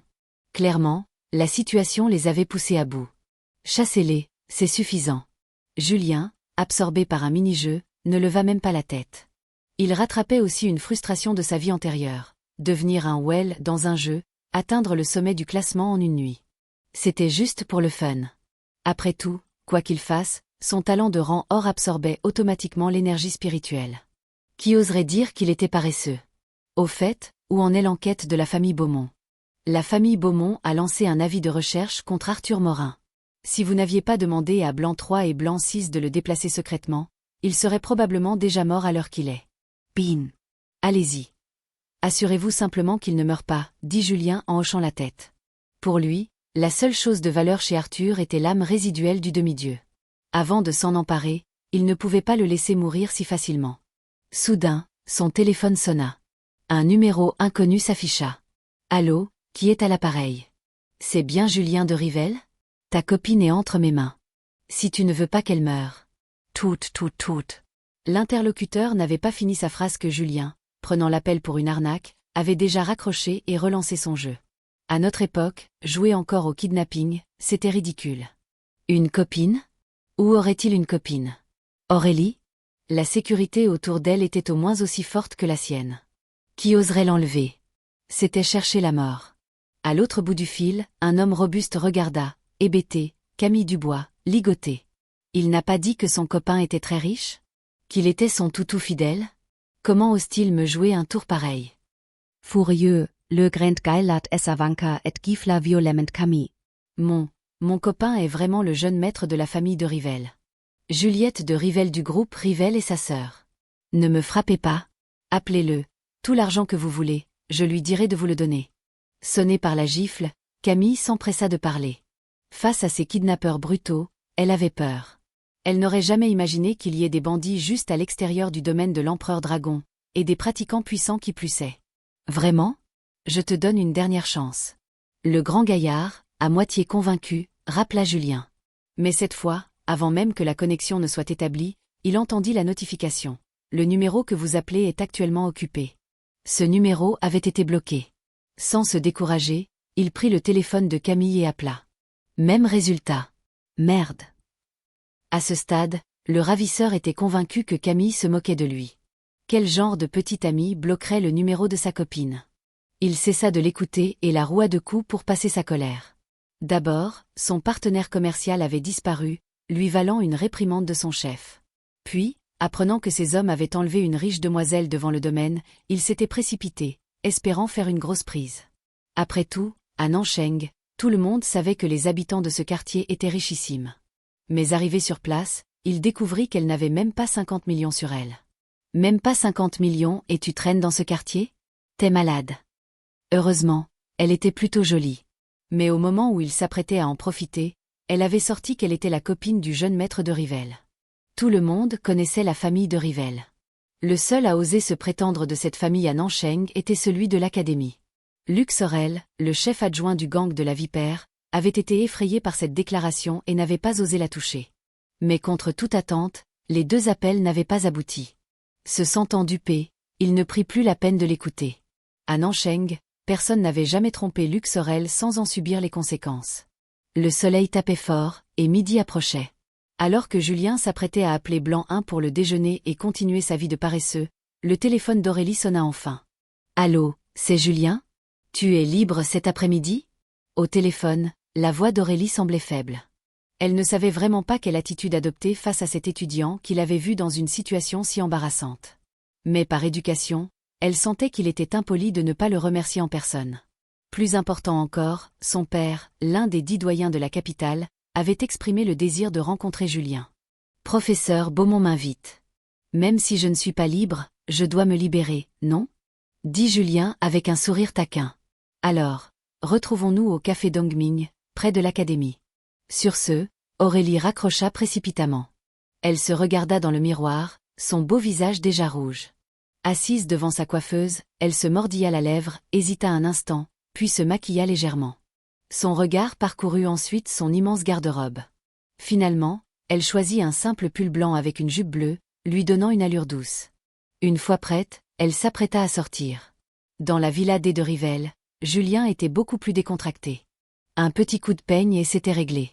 En tant que jeune maître de Rivelles, son physique était naturellement impeccable. Plus d'1,80 m, une peau fine, un visage magnifique. Il pouvait séduire une foule de filles sans effort. Et pourtant, un tel personnage avait été dépeint comme un grand toutou par l'auteur.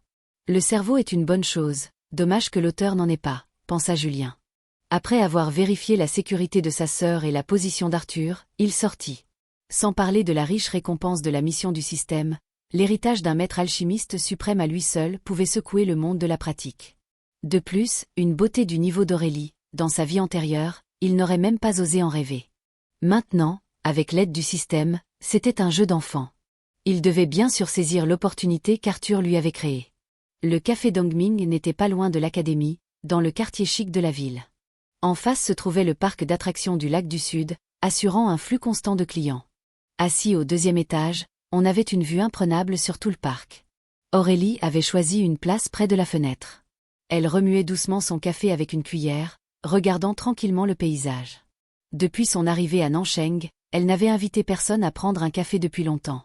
En tant que princesse des Beaumont, elle n'avait pas besoin de socialiser. Rester à la capitale sans talent pour la pratique, même avec une théorie invincible, ne lui vaudrait aucun respect. Elle ne voulait pas non plus, comme les autres demoiselles de la haute société, être un outil de mariage pour sa famille.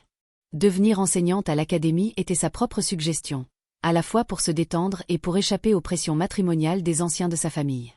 Professeur Beaumont. Alors qu'elle était perdue dans ses pensées, Julien s'était discrètement assis en face d'elle. Son regard s'arrêta sur son maquillage. Il fut à nouveau captivé. Contrairement à son air glacial en classe, aujourd'hui, que ce soit sa tenue ou son maquillage, Aurélie lui donnait l'impression d'être une grande sœur douce, naturelle et généreuse. « Tu es là. Aurélie Zosauta. Tu es vraiment silencieux quand tu marches. Professeur Beaumont m'a fait venir, y a-t-il un problème ?» Julien avait un peu soif. Il prit la tasse de café qu'Aurélie avait commandée pour lui et la but d'un trait, sans aucune élégance. Pas bon. Le café à peine avalé, il fronça les sourcils et fit la moue. Dans sa vie antérieure déjà, il n'aimait pas ça. Pourquoi les gens riches aiment-ils boire ce truc amer? Comparé au café, il préférait de loin les sodas. Ce n'est rien. Pour ce qui s'est passé l'autre soir, merci.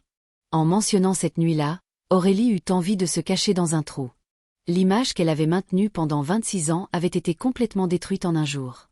À cette pensée, son visage ne put s'empêcher de rougir. « Vous ne m'avez pas fait venir juste pour me dire ça, n'est-ce pas ?» dit Julien avec une expression exagérée et taquine. Son regard sur Aurélie devint plus ardent. Il fallait dire que son visage, déjà noté 95%, était encore plus charmant avec cet effet de rougissement. « Ça, c'est pour toi. » Aurélie sortit une boîte et la poussa vers Julien. Puis, elle tourna la tête pour regarder par la fenêtre, évitant son regard. Intrigué, Julien ouvrit la boîte. À l'intérieur se trouvait une perle d'un rouge flamboyant. La perle d'esprit sacré. Julien regarda la perle avec surprise. D'après le roman, celui qui la possédait voyait sa vitesse d'absorption de l'énergie spirituelle augmenter d'au moins 3 fois. C'était un véritable trésor. C'était aussi le cadeau que le patriarche Beaumont avait obtenu en échange d'une grande faveur pour le 18e anniversaire d'Aurélie. Dans le roman, ce n'est qu'après avoir traversé une série d'épreuves avec Arthur qu'elle lui avait offert cet objet. Cette fille est vraiment généreuse, pensa Julien.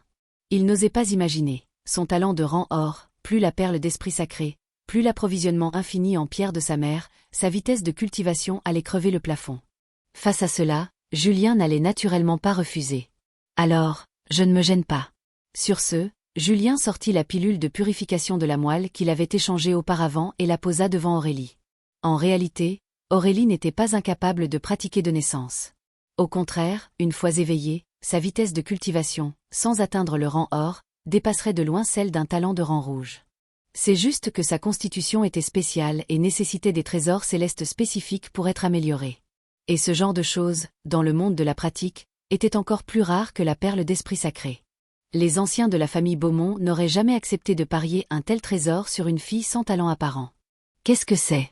Aurélie pencha la tête, un peu perplexe. Elle ne s'attendait pas à ce que Julien lui rende l'appareil. « Mange-la, tu auras une surprise, » dit Julien, gardant le mystère. « Si tu ne le dis pas. » Bien qu'elle proteste, Aurélie prit la pilule et la mit dans sa bouche. « J'ai mangé, tu peux me dire maintenant. » Elle n'avait pas fini sa phrase qu'elle se figea sur place. Oubliant son image de demoiselle de la haute société, elle s'assit immédiatement en tailleur sur le sol froid. Alors que des flots d'énergie spirituelle pénétraient son corps, elle se sentit comme baignée dans une brise printanière. Elle pouvait absorber l'énergie. Pendant 26 ans, elle avait étudié la théorie avec acharnement, juste pour trouver une méthode de pratique. Elle avait pensé que ce serait la quête de toute une vie, mais elle n'aurait jamais imaginé que la personne qui réaliserait cette quête serait Julien. « Merci, merci. » Aurélie était si excitée qu'elle en bafouillait. Finalement, sous le regard stupéfait de Julien, elle l'embrassa sur les lèvres. Sentant le goût qui persistait sur ses lèvres, Julien réagit. « Je viens de me faire voler mon premier baiser dans ce monde ? Et par cette beauté sublime, en plus ?» Après son baiser, Aurélie regretta un peu. La rougeur qui venait de disparaître revint en force sur son visage. « Qu'est-ce que je suis en train de faire ? J'ai embrassé Julien ? C'est mon premier baiser, que j'ai gardé pendant plus de 20 ans. » Elle se tourna, n'osant plus le regarder. Le silence s'installa, et une atmosphère gênante enveloppa les deux jeunes gens. « Professeur Beaumont, et si on allait au parc d'attractions ?» Julien réalisa la gêne. Son regard tomba sur le parc non loin de là, et il fit la suggestion.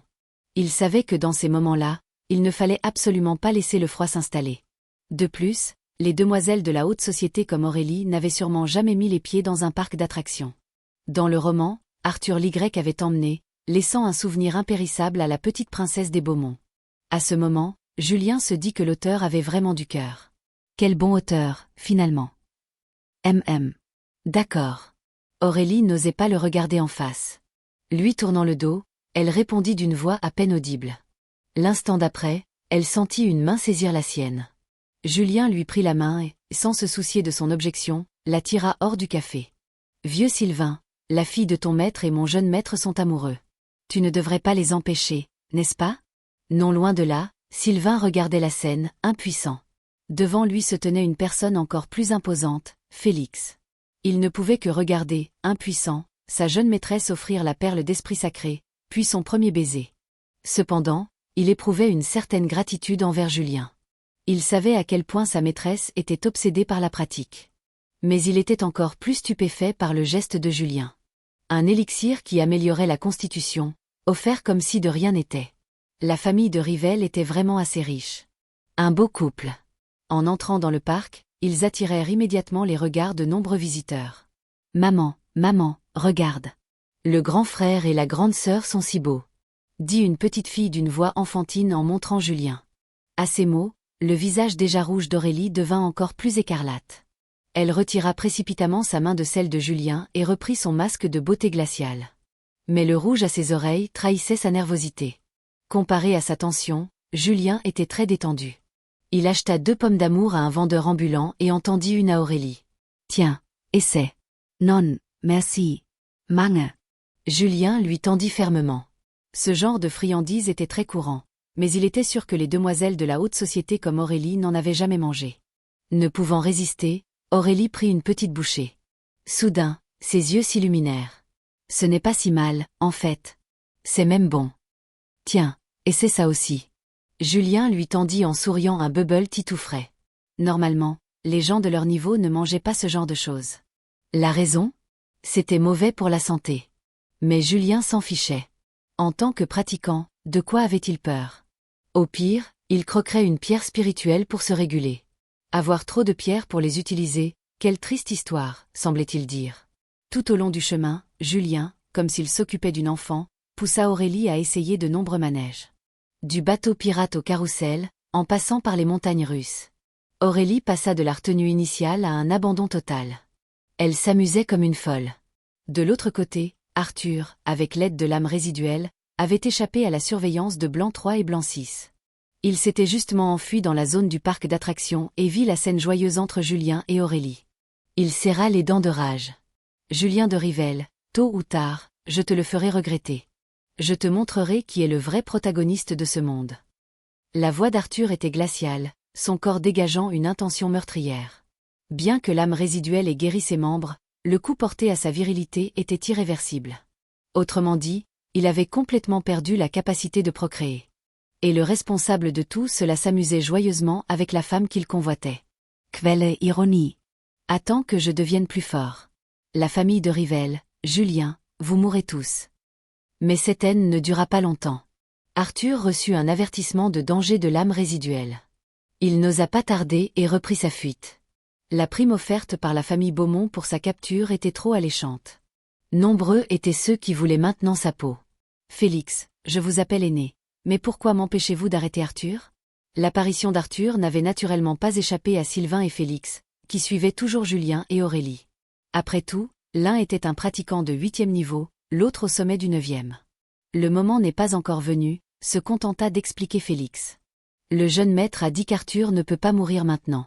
Sylvain, bien qu'il ait très envie de capturer le scélérat qui avait comploté contre sa maîtresse, comprenait que face à Félix, il n'avait aucune chance. Il ne pouvait qu'abandonner à contre-cœur cette excellente occasion. Il y a du mouvement. Préparez-vous à agir. Félix, d'habitude si calme, devint soudain sérieux, regardant vers le sud-ouest du parc. Il sentait plusieurs auras, pas moins puissantes que des pratiquants de 7e niveau, se diriger vers eux. Parmi elles, une semblait même rivaliser avec la sienne. On fait la maison hantée? On peut essayer. Allons-y. En regardant Aurélie, le visage plein d'enthousiasme, Julien ne put s'empêcher de sourire.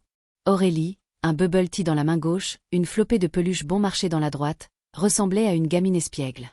Julien avait très envie de lui demander « Où est passée la dignité de la princesse des Beaumont ?»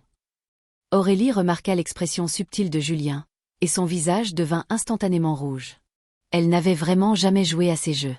Depuis son enfance, une fois son absence de talent détectée, sa vie avait été plongée dans les théories de la pratique. Mais maintenant que son problème était résolu, la pierre qui pesait sur son cœur était tombée. Ses nerfs tendus se relâchèrent. Elle ne put s'empêcher de jeter un coup d'œil à Julien, son cœur battant la chamade.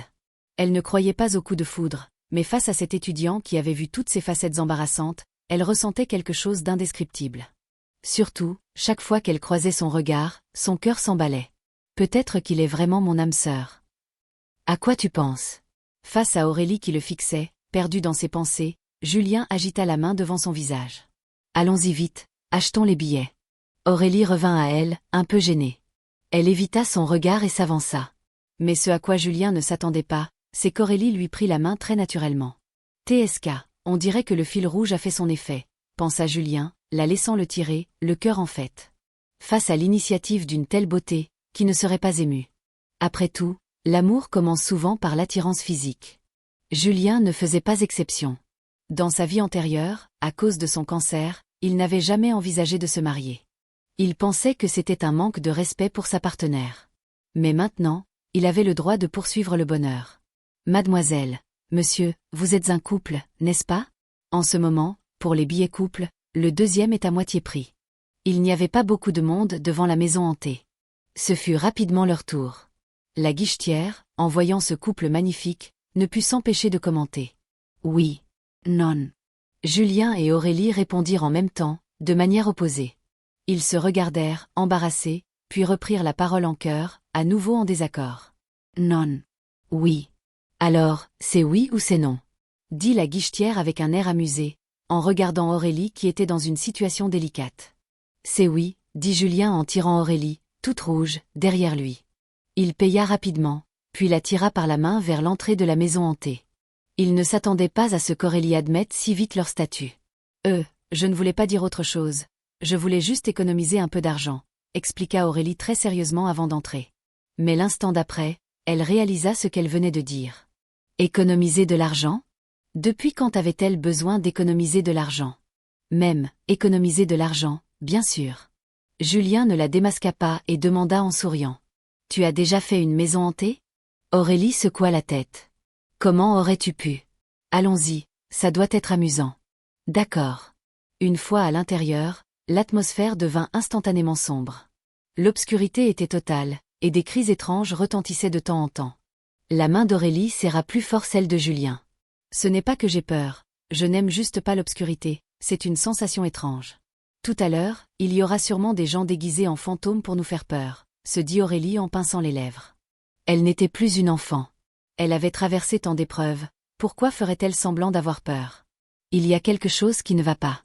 Après avoir marché un moment, Julien fronça soudain les sourcils. Ses sens de pratiquant de 5e niveau, face au danger, lui disaient que quelque chose clochait. « Quoi ? Ne me fais pas peur. » Aurélie, qui n'aimait déjà pas l'ambiance, parla d'une voix tendue. Bien qu'elle n'ait pas les mêmes sens que Julien, son expression ne semblait pas être un jeu. « Système, active le radar d'alerte, » pensa Julien. Ting. Achat du radar d'alerte réussi. Coût, 10 000 points de destin. Dans son esprit apparut une image. Au centre, lui. Autour, 7 ou 8 points se rapprochaient d'eux. Désolé, professeur Beaumont, on dirait que la visite est terminée. Ces gens ne reculaient vraiment devant rien. Le visage de Julien se refroidit. En repensant aux paroles de son père transmises par Félix, il devina leur but. L'enlever, lui, pour forcer Juliette à leur donner ce qu'il voulait. Je contacte Sylvain. Dans l'obscurité, Aurélie sortit son téléphone. À ce moment, une lame aiguisée fendit l'air, visant Julien. Il attrapa Aurélie, se pencha sur le côté et esquiva de justesse. Sentant la douceur dans ses bras, Julien n'eut pas le temps d'y penser. Il la prit dans ses bras et se mit à courir à travers la maison hantée. Heureusement, l'endroit était grand et les chemins dégagés. Grâce au radar, Julien gardait toujours une longueur d'avance. En même temps, il transmit ses ordres au groupe de Blanc 1 à Blanc 5 via le système. Félix n'apparaissait pas, ce qui signifiait qu'il était retenu par quelqu'un d'autre. Le visage de Julien s'assombrit. Ces gens étaient bien préparés. Ils devaient le suivre depuis longtemps. C'était un complot prémédité. Face à cette situation, la seule chose à faire était de gagner du temps. Une main sur la taille d'Aurélie, l'autre sous ses genoux, il la porta et courut à travers l'obscurité. Dans ses bras, Aurélie leva légèrement la tête et fixa sa pomme d'Adam. Sentant ce contact intime, son visage devint écarlate. Mais elle passa instinctivement ses bras autour de son cou, essayant de l'aider à porter son poids. C'est une impasse. Après 10 minutes de course, Julien s'arrêta. Ils étaient dans une réserve d'accessoires. Pas d'issue. Mais ils n'avaient plus l'intention de fuir. Système, achète la maîtrise du sabre. Ting. Achat de la maîtrise du sabre réussi. Déduction de 100 000 points de destin. Un flot de souvenirs se déversa dans son esprit. Il était maintenant un maître du sabre. Après avoir couru si longtemps, il avait compris le fonctionnement du radar. Violet pour le 6e niveau, vert pour le 5e. Ses poursuivants n'étaient que des pratiquants de 5e et 6e niveau. Il avait une chance de se battre. « Julien, pose-moi », dit Aurélie. Elle sentait que Julien, en la portant, aurait du mal à se battre. « D'accord. » Il la posa doucement, puis sortit de son anneau de stockage une arme spirituelle extraordinaire, la lame buveuse de sang. En tant que fils unique des deux Rivelles, le contenu de son anneau était d'une richesse inouïe. Rien que la quantité de pierres spirituelles équivalait à la fortune de certaines grandes familles sur toute une vie. Lame en main, il fixa, le visage sombre, l'entrée étroite de la réserve. Très vite, 7 ou 8 silhouettes apparurent. La pièce, déjà sombre, devint bondée. Ils portaient tous des robes noires qui les couvraient entièrement, mais leurs yeux brillaient de cupidité et de mépris. D'après leurs informations, Julien n'était qu'un pratiquant de 3e niveau. Le capturer leur donnerait un accès infini aux potions de pratique. « Qui êtes-vous » demanda Julien d'une voix grave. « Jeune maître de Rivelle, peu importe qui nous sommes. Soyez sage et suivez-nous » dit le meneur d'une voix rauque. Aurélie, tendue, tira sur le coin de la chemise de Julien. C'était la première fois, à part le complot d'Arthur, qu'elle faisait face à un tel danger. « Ne t'inquiète pas », dit Julien pour la rassurer. Puis, il attaqua avec une soudaineté et une détermination féroce. Il abattit sa lame sur l'ennemi le plus proche. La lame buveuse de sang, chargée de l'énergie d'un pratiquant de 5e niveau, brisa sans effort les défenses d'un pratiquant de 6e niveau et le tua sur le coup. Tu n'es pas au 3e niveau, mais au sommet du 5e. L'homme à la voix rauque écarquilla les yeux, stupéfait. Leur renseignement était erroné. C'est exact, répondit Julien avec un sourire glacial. Dommage que vous le sachiez trop tard. Battant le fer tant qu'il était chaud, Julien poussa son pouvoir au maximum. Sa lame s'abattit de nouveau, tuant un autre pratiquant de 6e niveau pris par surprise. L'avantage de l'arme compensait parfaitement la différence de niveau. Mais après avoir éliminé le 2e, les autres assassins devinrent plus prudents. Ils rabattirent leurs capuches et disparurent. Les pupilles de Julien se contractèrent. Ils n'avaient pas disparu, ils étaient devenus invisibles. Conscient to danger, el activa son radar. Julien, ce sont des ninjas de l'ombre. Fais attention, derrière toi. Cria Aurélie. Surpris, Julien abattit instinctivement sa lame derrière lui, fauchant un homme invisible. Des ninjas de l'ombre de Fusang? Julien ne s'attendait pas à ce qu'ils aient infiltré le pays. Il ne pouvait pas se battre à l'aveugle. Il se calma et se concentra sur son radar. C'est alors qu'il reçut une nouvelle alerte. Il frappa à nouveau. Un bras ensanglanté fut tranché, le sang giclant partout. « Comment m'as-tu repéré ?» dit le chef des assaillants, le visage livide. Sa technique d'assassinat silencieux et invisible était sa marque de fabrique. Il ne s'attendait pas à échouer face à un jeune héritier. Julien eut un sourire froid, s'avança et lui porta le coup de grâce. Il ne serait pas tendre avec ceux qui voulaient sa mort. Après avoir tué le chef, il regarda les autres avec un sourire glacial. Sa lame était le fléau des pratiquants de 6e niveau, son radar contrait parfaitement leur invisibilité, et sa maîtrise du sabre lui donnait une domination totale. Chaque coup de sa lame abattait un assassin. 100 000 points de destin, ça valait vraiment le coup, pensa-t-il, admirant la puissance du radar. Voyant ses compagnons tomber un par un, le dernier assassin serra les dents. Réprimant sa peur, il se jeta sur Aurélie. Il savait que c'était sa seule chance de survie. « Ah !» cria Aurélie en le voyant foncer sur elle. Face à la mort, ses jambes se dérobèrent et elle tomba au sol. « Vais-je mourir ?» Le visage pâle, le corps tremblant, elle s'imaginait déjà son sort. Elle venait à peine de retrouver sa capacité à pratiquer, et elle allait mourir sans avoir pu explorer les sommets de la pratique. Mais sous son regard terrifié, la silhouette de l'assassin se figea. La lame buveuse de sang, d'un rouge flamboyant, lui transperça la poitrine, aspirant sa vie. Il ferma les yeux, plein de regrets, et tomba à genoux devant elle. La scène s'était déroulée en un éclair. Même Aurélie, la principale concernée, n'avait pas eu le temps de réagir. « Professeur Beaumont, ça va ? C'est fini, vous êtes en sécurité. Je vais bien. » Bien qu'elle le dise, dès que Julien apparut devant elle, elle se jeta dans ses bras. « N'en demandez pas plus, la raison, c'est la peur. » Julien ne perdit pas de temps. Il la prit dans ses bras et quitta cette pièce qui empestait le sang. Le radar indiquait qu'il n'y avait plus d'assassins à proximité, mais par sécurité, il n'est sorti de la maison hantée qu'à l'arrivée du groupe de Blanc 1. Mon niveau est encore trop bas. En revoyant la lumière du jour, Julien se sentit un peu ébranlé. Depuis sa renaissance, tout s'était si bien passé qu'il en avait oublié que les dangers du roman existaient toujours.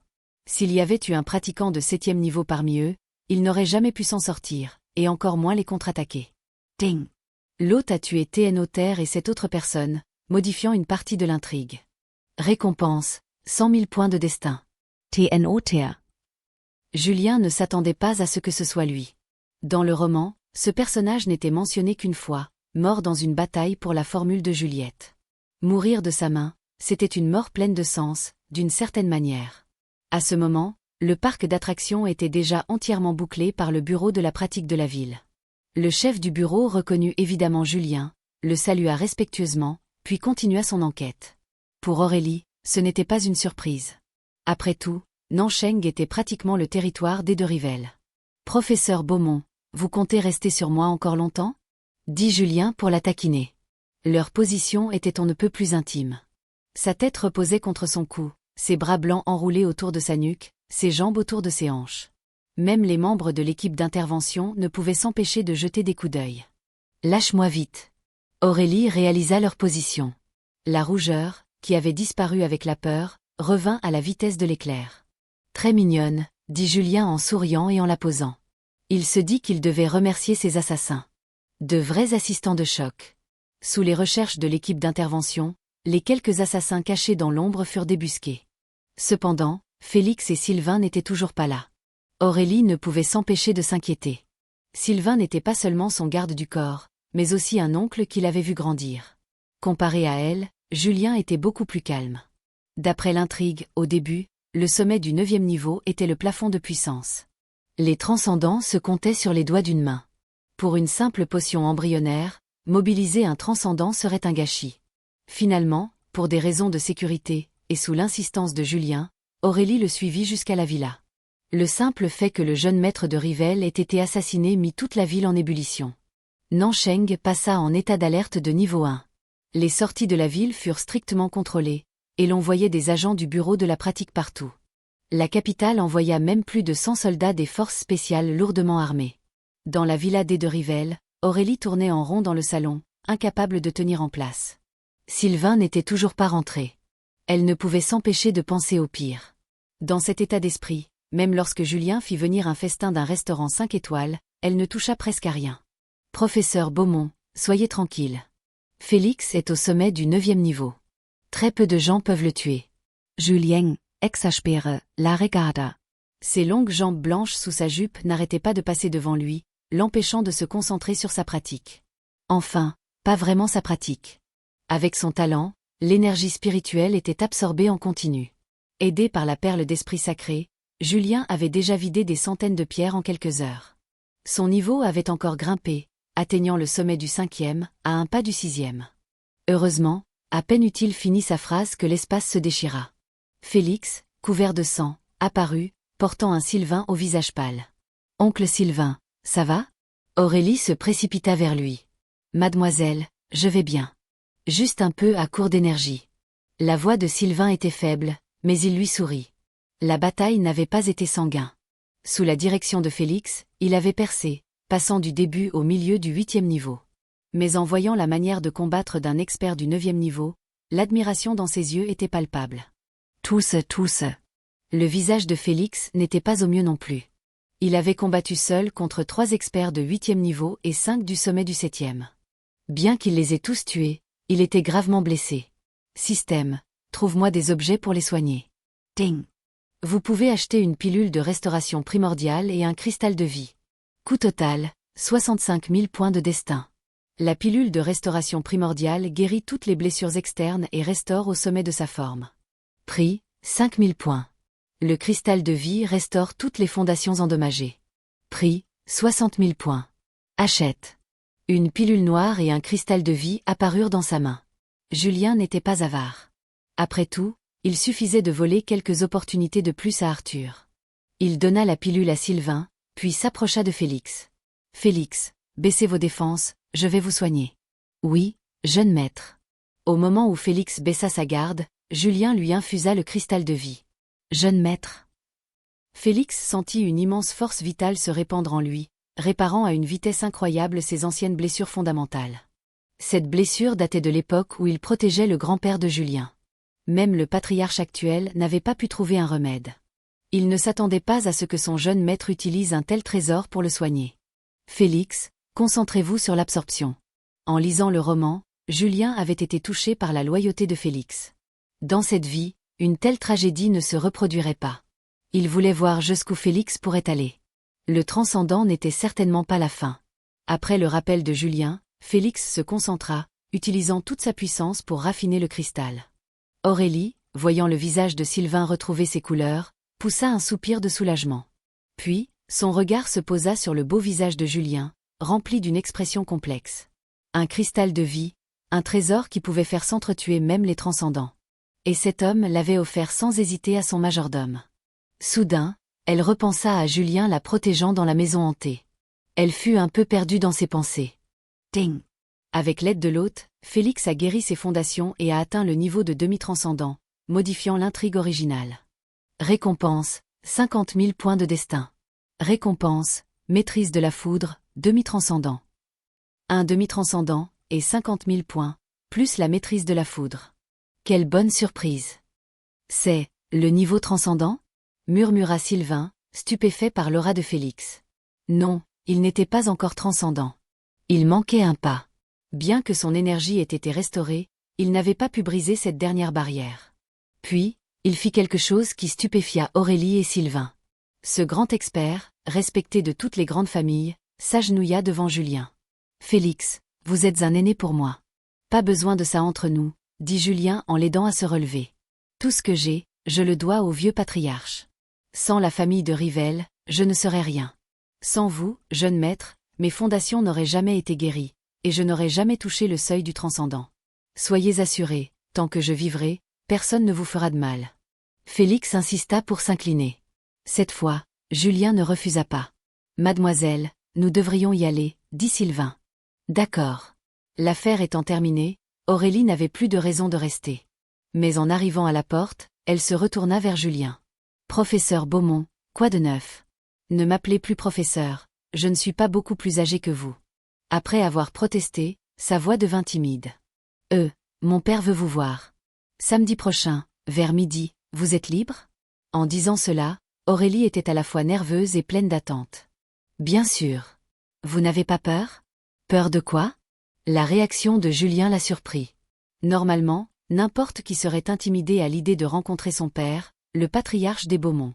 Mais Julien, qui connaissait l'intrigue, n'avait pas peur. Ce n'est qu'une rencontre avec le beau-père, non? Alors, c'est d'accord. Je viendrai vous chercher, dit Aurélie avant de s'enfuir, comme si Julien allait la manger si elle restait une seconde de plus. La route est encore longue, murmura Julien en la regardant partir.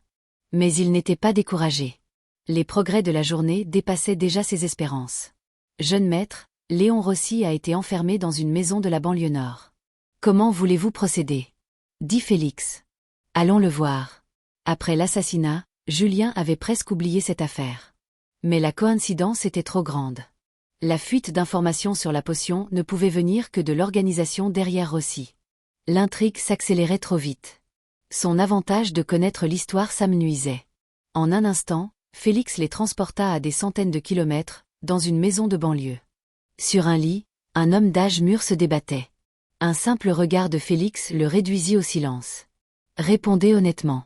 Si vous coopérez, j'envisagerai de vous laisser partir. »« D'accord » dit Julien poliment. Rossi, terrifié, ne dit rien. Soudain, il sentit une douleur fulgurante à la cuisse. Julien lui appliquait une décharge électrique avec un sourire. C'était la maîtrise de la foudre. 1/1000 de sa puissance suffit à paralyser Rossi. Il hocha frénétiquement la tête. Les informations sur la potion du groupe Rivelle, c'est vous qui les avez divulguées? Rossi secoua la tête. En avez-vous parlé à quelqu'un d'autre? Rossi secoua la tête avec hésitation, puis reçut une autre décharge. On dirait que vous ne voulez pas coopérer, soupira Julien. Jedes. Au moment où Rossi allait tout avouer, son corps se mit à trembler violemment, puis il s'effondra. Il est mort, dit Félix, le visage sombre. Sa mort était étrange. Ce n'était pas un suicide. Merde, jura Julien. Rossi était une mauviette. Il n'aurait jamais bu du poison. Il avait dû être maudit. S'il révélait un secret, il mourrait. Quelle Croaute. À ce moment, le radar de Julien clignota d'un rouge sang, le plus haut niveau d'alerte. Félix, vite, patons. Félix, sans comprendre, déchira l'espace et les emporta. Une demi-minute plus tard, une explosion massive secoua toute la ville, rasant la banlieue nord. De retour à la villa, Julien haletait. Il avait failli y passer. La dernière image du radar lui revint. Un homme en noir apparaissant dans le ciel, sortant une sphère en écaille de dragon, la lançant, puis repartant. Un expert du 9e niveau, au moins, peut-être même un transcendant. Mais son regard était fixé sur la sphère. Le cri du dragon. Une arme de destruction massive, capable de tuer même un transcendant. Le pays n'en possédait qu'une trentaine. L'organisation mystérieuse était donc probablement l'une des 6 grandes familles de la capitale. La tête de Julien se mit à tourner. Ting. Activation de la quête principale. Enquêter et éliminer l'organisation mystérieuse. Récompense, 20 millions de points de destin. 20 millions. J'ai déclenché la quête finale, c'est ça? 1 heure plus tard, après avoir demandé à Félix de renforcer la sécurité, Julien retourna dans sa chambre. Il sortit la perle d'esprit sacré et plus de 1000 pierres spirituelles. La crise était imminente, il devait devenir plus fort. Il comptait passer directement au sommet du 6e niveau. Pendant sa cultivation, il repassa en boucle l'intrigue du roman. Les événements des derniers jours s'étaient accélérés de manière anormale, échappant peu à peu à son contrôle. Il avait l'impression qu'une main invisible le visait spécifiquement. Mais enfin, dans le roman, je ne suis qu'un petit toutou. Pourquoi s'en prendre à moi? Les jours suivants, il resta en isolement. 7 jours plus tard, il atteignit le niveau de demi-septième. Il avait franchi le seuil de la compréhension des lois. Il était épuisé. 7 jours, non, aujourd'hui, c'était samedi. Il brancha son téléphone. Des dizaines d'appels manqués et de messages, tous d'Aurélie. C'était le jour de sa rencontre avec son père. Merde. Il avait oublié de demander à Félix de le réveiller. Après une douche et une préparation express, il descendit et trouva Aurélie qui attendait déjà. Désolé, je cultivais et je n'ai pas vu le temps passer. Mon père vient de décoller, nous avons encore le temps, dit-elle avec compréhension. Mais Julien sentit une certaine distance. S'est-elle sentie négligée? Je suis vraiment désolé. Il s'excusa platement. Le visage, ça ne se mange pas. Dans le roman, Aurélie était du genre à ne rien montrer mais à être très sensible. En voiture, Julien lut les nouvelles que Blanc lui avait envoyées. Le bureau de la pratique avait arrêté de nombreux agents étrangers. Le groupe Rivel avait subi plusieurs attaques, mais rien de grave grâce à ses guerriers. Arthur, lui, avait amassé une fortune sur le marché noir. Julien sourit. Il avait hâte de voir sa tête quand il lui piquerait tout à la vente aux enchères. Le dernier message le fit tiquer. Camille avait été kidnappée. Il se souvint de l'appel, ce n'était donc pas une arnaque. Quelle chance, cette héroïne. Le gang de la Vipère ayant été démantelé pour collusion avec des étrangers, elle avait été sauvée au passage. « Qu'est-ce que tu regardes » murmura Aurélie, un peu vexée. Elle s'était préparée pendant 2 heures, et il ne regardait que son téléphone. « Professeur Beaumont, vous êtes jalouse » demanda-t-il, amusé. « Non. » Elle se tourna vers la fenêtre, le visage rouge. « Moi, jalouse? Impossible. » Ils arrivèrent à une luxueuse villa en périphérie. Devant la porte, une dizaine de gardes les saluèrent. « Mademoiselle. Le maître est à l'intérieur. »« Même, je sais. » Devant ces hommes, elle reprit son air de beauté glaciale, mais ne lâcha pas la main de Julien, le tirant à l'intérieur. Le radar de Julien s'affola. Au moins 6 experts de 7e niveau, 2 du 8e, et une aura aussi puissante que celle de Félix. Digne d'une famille de ce rang. Mais il n'avait pas peur. Mon père, il a un caractère un peu spécial. Son attitude ne sera peut-être pas très bonne. Ne le prends pas mal. Et essaie de répondre le moins possible. Avant d'entrer dans le bureau, elle le prévint. T'inquiète, je comprends. Il avait déjà lu et relu l'intrigue. Il savait que la grand-mère d'Aurélie était atteinte d'une maladie étrange. Un cristal de vie contre une immense faveur de la famille Beaumont, le calcul était vite fait. Dans le bureau, 2 hommes discutaient. L'un était Tristan Beaumont, le patriarche. L'autre, l'expert du 9e niveau. Papa, oncle Lucien. Ah, petite Aurélie, tu es là. Viens que l'oncle Lucien te voie. Une aura de 1er niveau, tu peux pratiquer. S'exclama soudain le vieil homme. Tristan faillit recracher son thé. Oui, c'est grâce à la pilule de Julien, dit Aurélie en rougissant un peu. Après ces explications, le regard de Tristan se posa sur Julien, un peu hostile. Bonjour, oncle Tristan. C'est donc toi qui as sauvé Aurélie, dit l'homme en face, Lucien Dufort. Je n'ose m'attribuer ce mérite. Ce n'était qu'une coïncidence, répondit Julien avec une modestie parfaite. Ce Lucien, un autre expert du 9e niveau. Et son beau-père, qui sortait avec un tel garde du corps, quelle brochette. Ce n'est pas vrai. Sans Julien, j'aurais été abusé par cet Arthur. Protesta Aurélie. C'est bon. J'ai quelque chose à discuter avec Julien et ton oncle. Sors un peu. Après un clin d'œil de Sylvain, Aurélie sortit à contre-cœur. L'atmosphère dans la pièce se glaça. Mais Julien resta parfaitement à l'aise. Julien, n'est-ce pas? Digne de la famille de Rivel. Viens t'asseoir. Oncle Lucien est trop aimable. Il s'assit sans hésiter. Il savait que ces hommes pouvaient être impitoyables. Mais il n'avait pas peur. Je suppose que vous ne vouliez pas me voir simplement pour me punir, n'est-ce pas? Dit Julien pour briser la glace. La ville n'est pas sur ces derniers temps. Pour te remercier d'avoir sauvé ma fille, demande ce que tu veux, dit Tristan, ses yeux perçants fixés sur lui. L'exploit de Julien, tuer plusieurs pratiquants de 6e niveau, était impressionnant pour un jeune qui n'était censé être qu'au 3e. Il voulait savoir ce qui se cachait derrière. Oncle Tristan, croyez-vous au coup de foudre? Tristan faillit es étouffa. Il s'attendait à tout sauf à ça. Je crois que j'aime beaucoup la professeure Beaumont. J'ai aussi enquêté sur les récents événements. Il semble y avoir une organisation mystérieuse derrière tout ça, et mes pistes mènent à la capitale.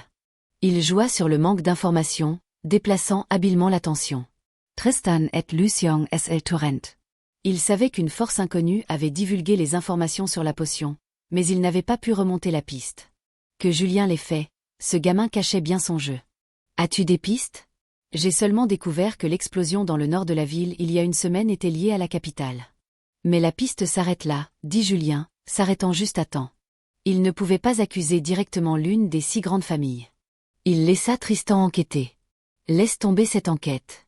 À mon retour, j'irai voir ton père. Nous nous en occuperons, dit Tristan, impressionné.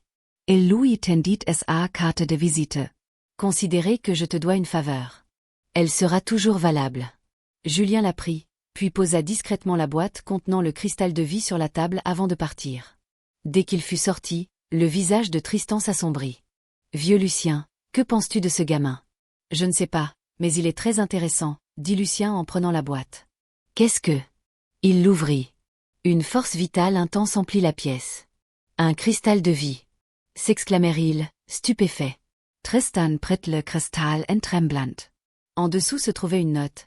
J'ai entendu dire que grand-mère était malade. Ce modeste cristal de vie est un petit gage de ma sincérité. En sortant, Julien vit Aurélie qui faisait les 100 pas. Il s'approcha en silence et lui couvrit les yeux. Devine qui c'est? Humph. Elle n'avait pas besoin de réfléchir. Ordre reçu. Il lâcha ses mains en riant. Vous avez fini de parler? De quoi? Rien, juste de l'affaire de toute une vie de la professeure Beaumont. Oncle Tristan est très satisfait de moi. Il a dit qu'il allait discuter d'un mariage entre nos 2 familles. Le visage d'Aurélie devint écarlate. Vraiment? Ha ha ha. Il éclata de rire et s'enfuit. Julien. Réalisant qu'il s'était moqué d'elle, elle se mit à le poursuivre, rouge de colère. Mais elle ne pouvait évidemment pas le rattraper. Alors, il ralentit exprès pour qu'elle ne soit pas trop distancée. Très vite, l'un poursuivant l'autre, ils quittèrent le domaine de la famille Beaumont.